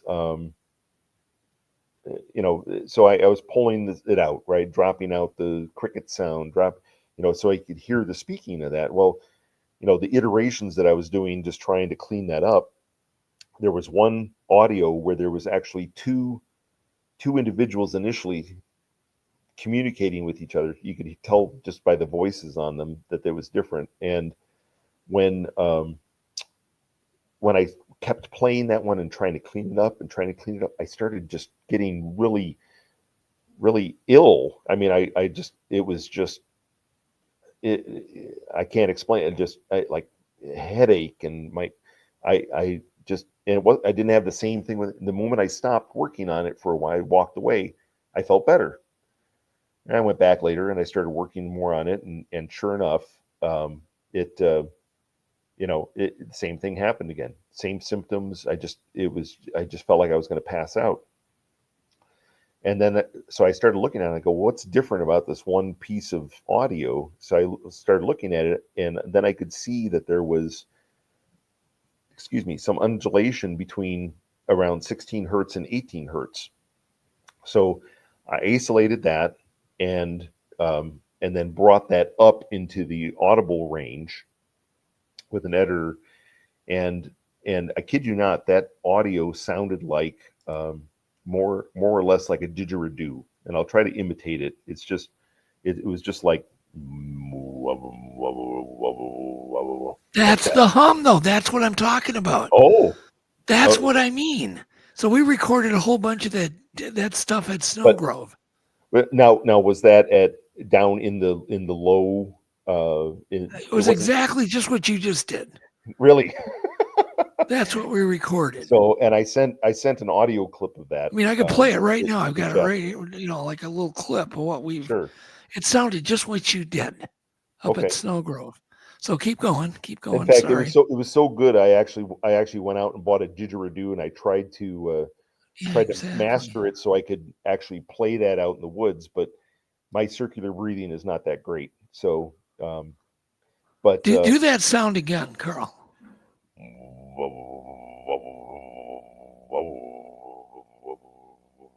That's exactly what we're talking about. Okay. Yeah. So yeah, there's just yeah. different names to describe it, but it's very much like that instrument. But picture that sound maybe doing a quick pass by. Right. Well, For some people, it just passes by. right. Almost like they can focus it at a person. Oh, they definitely can focus it. So fast forward to I'm out on Long Island, and I stayed way too late out in the forest preserve there trying to, doing research. So I was probably a good half mile from the car. So I'm walking back in pitch black darkness. I've got my thermal on so I can see the trail. I'm walking back, and I'm just almost to the car, and there was a trail. The trailhead loops around and comes back the other way. Well, I hear someone. Now there's a lot of joggers that would go on those trails, but not in the dark, right? They pretty much emptied the place out by 6 o'clock at night, and so it's about 7, and it's dark. It's really dark, and I hear someone running up the trail off to my right, and I'm thinking to myself, okay, that it's got to be a jogger, how the jogger's jogging pitch black dark, maybe he's got a headlamp or whatever. So I look over that direction, and I don't see any headlamp bobbing in the woods. So I kind of just step behind some brush, and as the sound of the jogger started coming closer, all of a sudden it puts on its brakes and it dives into the brush. and I'm like, and I've got my thermal on, and I can see a heat signature behind the brush. I can't tell what but it's big. And I tried to go around the other side to see it, and it moved to the other side. I came around the other side. So I was, in my opinion, I was antagonizing it, right? So I kept moving around, and then when I moved around the other side, it not only crossed there, but it crossed the main trail, and it went behind this other big brush area. And when I realized it had double backed on me and gotten across the main trail, I looked over towards that big brush thing, and I could see the heat signature behind that. And the moment I started walking towards that with the thermal, all of a sudden, I felt like suddenly my brain was turning to mush, and I dropped. I couldn't even keep the thermal up to my eye, and I dropped down to my knees, and I had one hand on the ground. And I thought I was going to that was it. I thought I was going to die right there. And I didn't know what was going on. And then I just barely got it. I couldn't even speak. I barely said, "I'm a friend." That's all I said. And the moment I said that, it was like, it was released. And I stood up, and I just went like this, and I just barely stumbled back over to the rental truck that I had, and sat in the truck for a good 10 minutes before I could even really drive.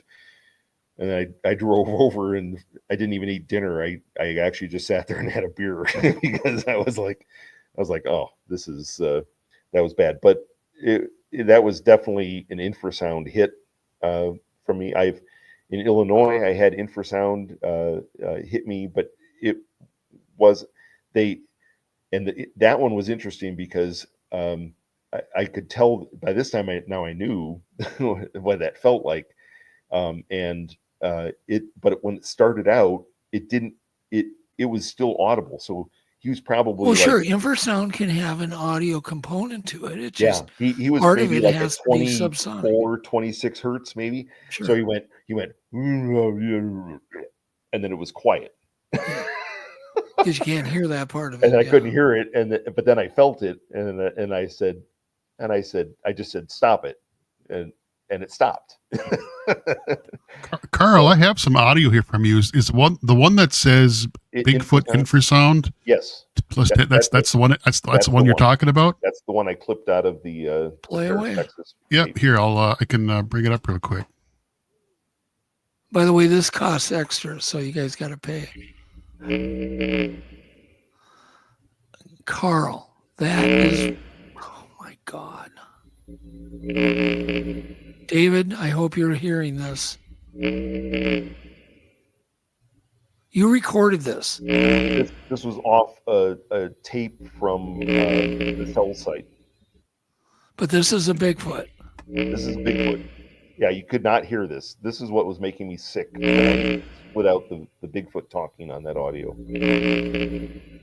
Guys, this is what we are talking about. Yeah, that's pretty crazy. David, what do you think? I want to hear a nice...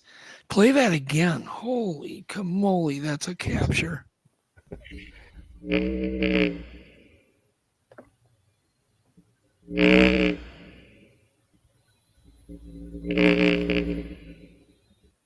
Wow. Wow, Carl. What year was this?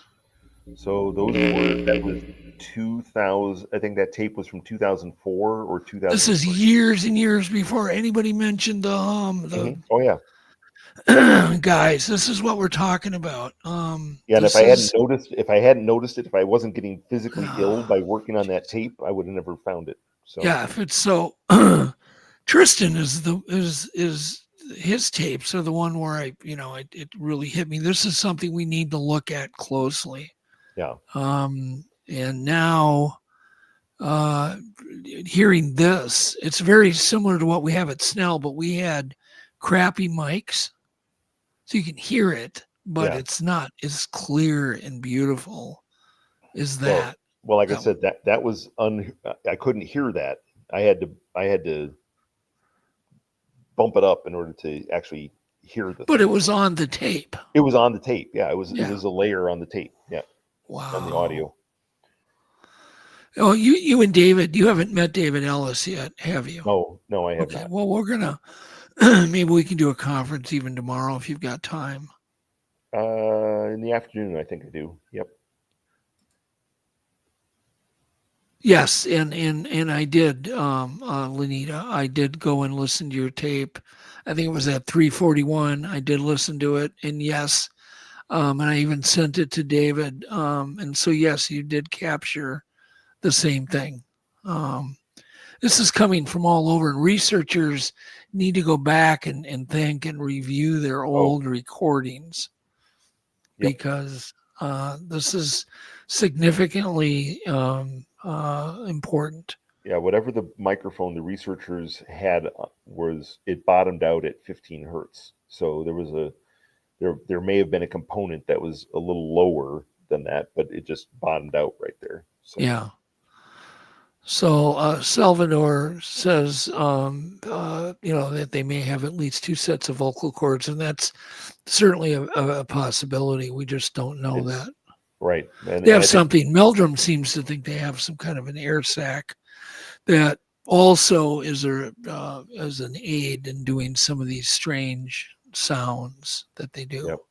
Because as David puts it, the lower formant or the lower fundamental is missing on so many of these recordings, including one that we made up at Snell of talking. The talking's amazing. I love hearing them talking in the woods. Well, did I ever play for what we recorded at Snell? No. Oh, let me just play it real quick because I have it right at my fingertips. I think I do. I'm going to play it. See if here it is right here. You hear this?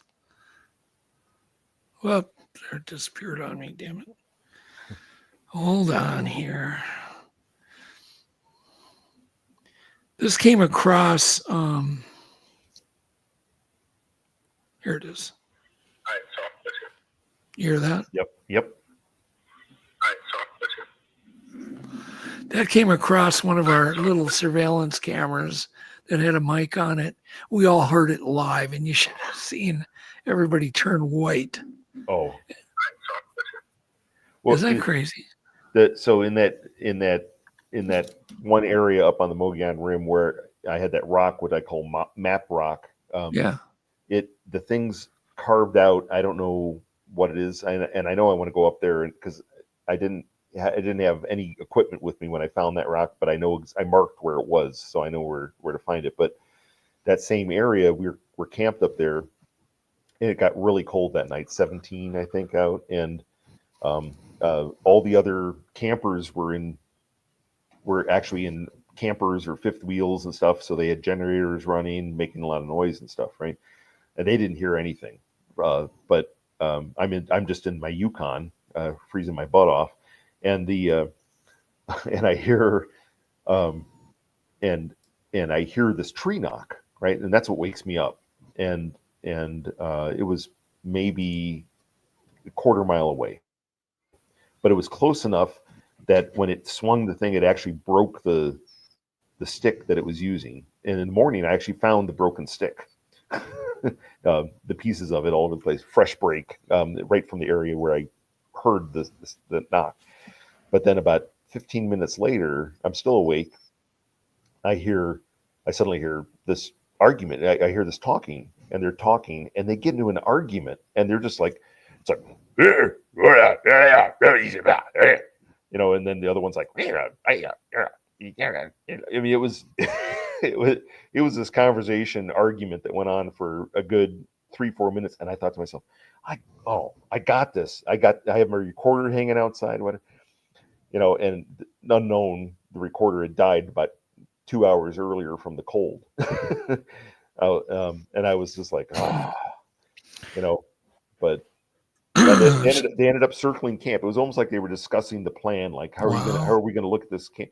Because after that they spread out, and then you could hear some rock clacks around the camp, and so everybody else was like, "Oh, I didn't hear anything. My generator was too loud, or my heater was too loud." Well, yeah, like right before this voice came over our camera, we heard rocks hitting each camera that we had hidden. They threw a rock at each camera, cluck. Then you'd hear it bunk on another one. And it's like they were just kind of going, "Hey, we know where your cameras are." Yeah. And then that came over. Oh, yeah. And it's, see, you can weed out people up there because, you're getting flown in on a float plane and dropped off. Yeah. And there's no humans up there. There's no radio waves. There's nothing. Yep. And the area I go to doesn't have cell. Everybody's like, "Why don't you do a live stream from up there?" I'm like, there's no cell service. Yeah, exactly. Zero. Yeah, I'm hoping we get some answers soon. Maybe your blood is going to unlock some very cool things. We have a lot of, definitely everybody say a prayer for that, because we're going to spend some serious money for Legend Meets Science 2 to get to the bottom of it. And what a great format to have this tested for, in a program I hope will have a lot of integrity and a lot of scientists involved. And it's I'm glad you held on to it. Me too. That's just kind of a miracle. But anyhow, it's so late. We've never done a show this late before, have we, Jeff? I don't think so. We'll just get you back, part 2. Yeah. Jeff, I could keep listening to Carl. This is great. I would get Carl booked as soon as you can. I mean, if he can come back next week or whatever, let's, so we can pick up where we left off. Yeah. What, not next week, but the week after. The week after. Okay. We'll see if that's open. It might be. Okay. I'll look into it. Yep. Yeah. And thank you so much, Carl. No Gosh, thank you. What a great conversation. Wonderful. Just a wonderful, wonderful guest. I think our audience loved you. And thank you so much, Jeff. You did a standing job doing everything tonight. I know it's, I don't run the board like Jeff does. So it's hard. Trust me. There's a lot going on. I just try to stay on top of it. But we do appreciate everybody in chat. Some great questions. Oh, by the way, Salvador, Blaine took kind of a year off last year in Bigfoot research, but he'll be back at it this summer, I guarantee you. He got into a new relationship that took a little bit of his. The last thing you want to do is bring your new girlfriend up on big footing in a tent. It just scare the living crap out of people. So it didn't work out so well for my wife the one time I got her up there. No, it doesn't. It can backfire on you. No. Anyhow, with that said, thanks so much. We'll see everybody back next week with another great show. We love y'all. And let me see here. If I've got a little wisdom maybe tonight, I think I do. I like to leave everybody with a kind of a positive thought. And so tonight, I just want to say that the secret of getting ahead is just getting started. That's all you got to do. Just take that first step. Whatever you want to accomplish, doesn't matter what it is, just start. That's it. So with that, we'll see you next week. Thanks, Carl. Good night, everyone. Good night, everybody. Thank Good night, you. everybody. I call you up in the middle of the night. Been bothered by dreams, ain't feeling alright. You give me comfort, say just give it some time. By the end of our talk, I'm feeling just fine. You and I will always know where we belong. This ain't no ordinary love we got going on. I'll pick you up in my 59 Ford. We head on down the road until we get bored. Just you and me and the sun and the wind. If the rain should start falling, we'll head on home again. Everybody else can see where we belong. Oh, ain't no ordinary love we got going on. At the end of the world, together forever is one, and I'll wait. If ever you should be in doubt, and I'll pray they never can pull us apart, and I'll wait for the time when we'll be together every day. But I know if ever we'll be led astray, that I'll find my way back home to you again.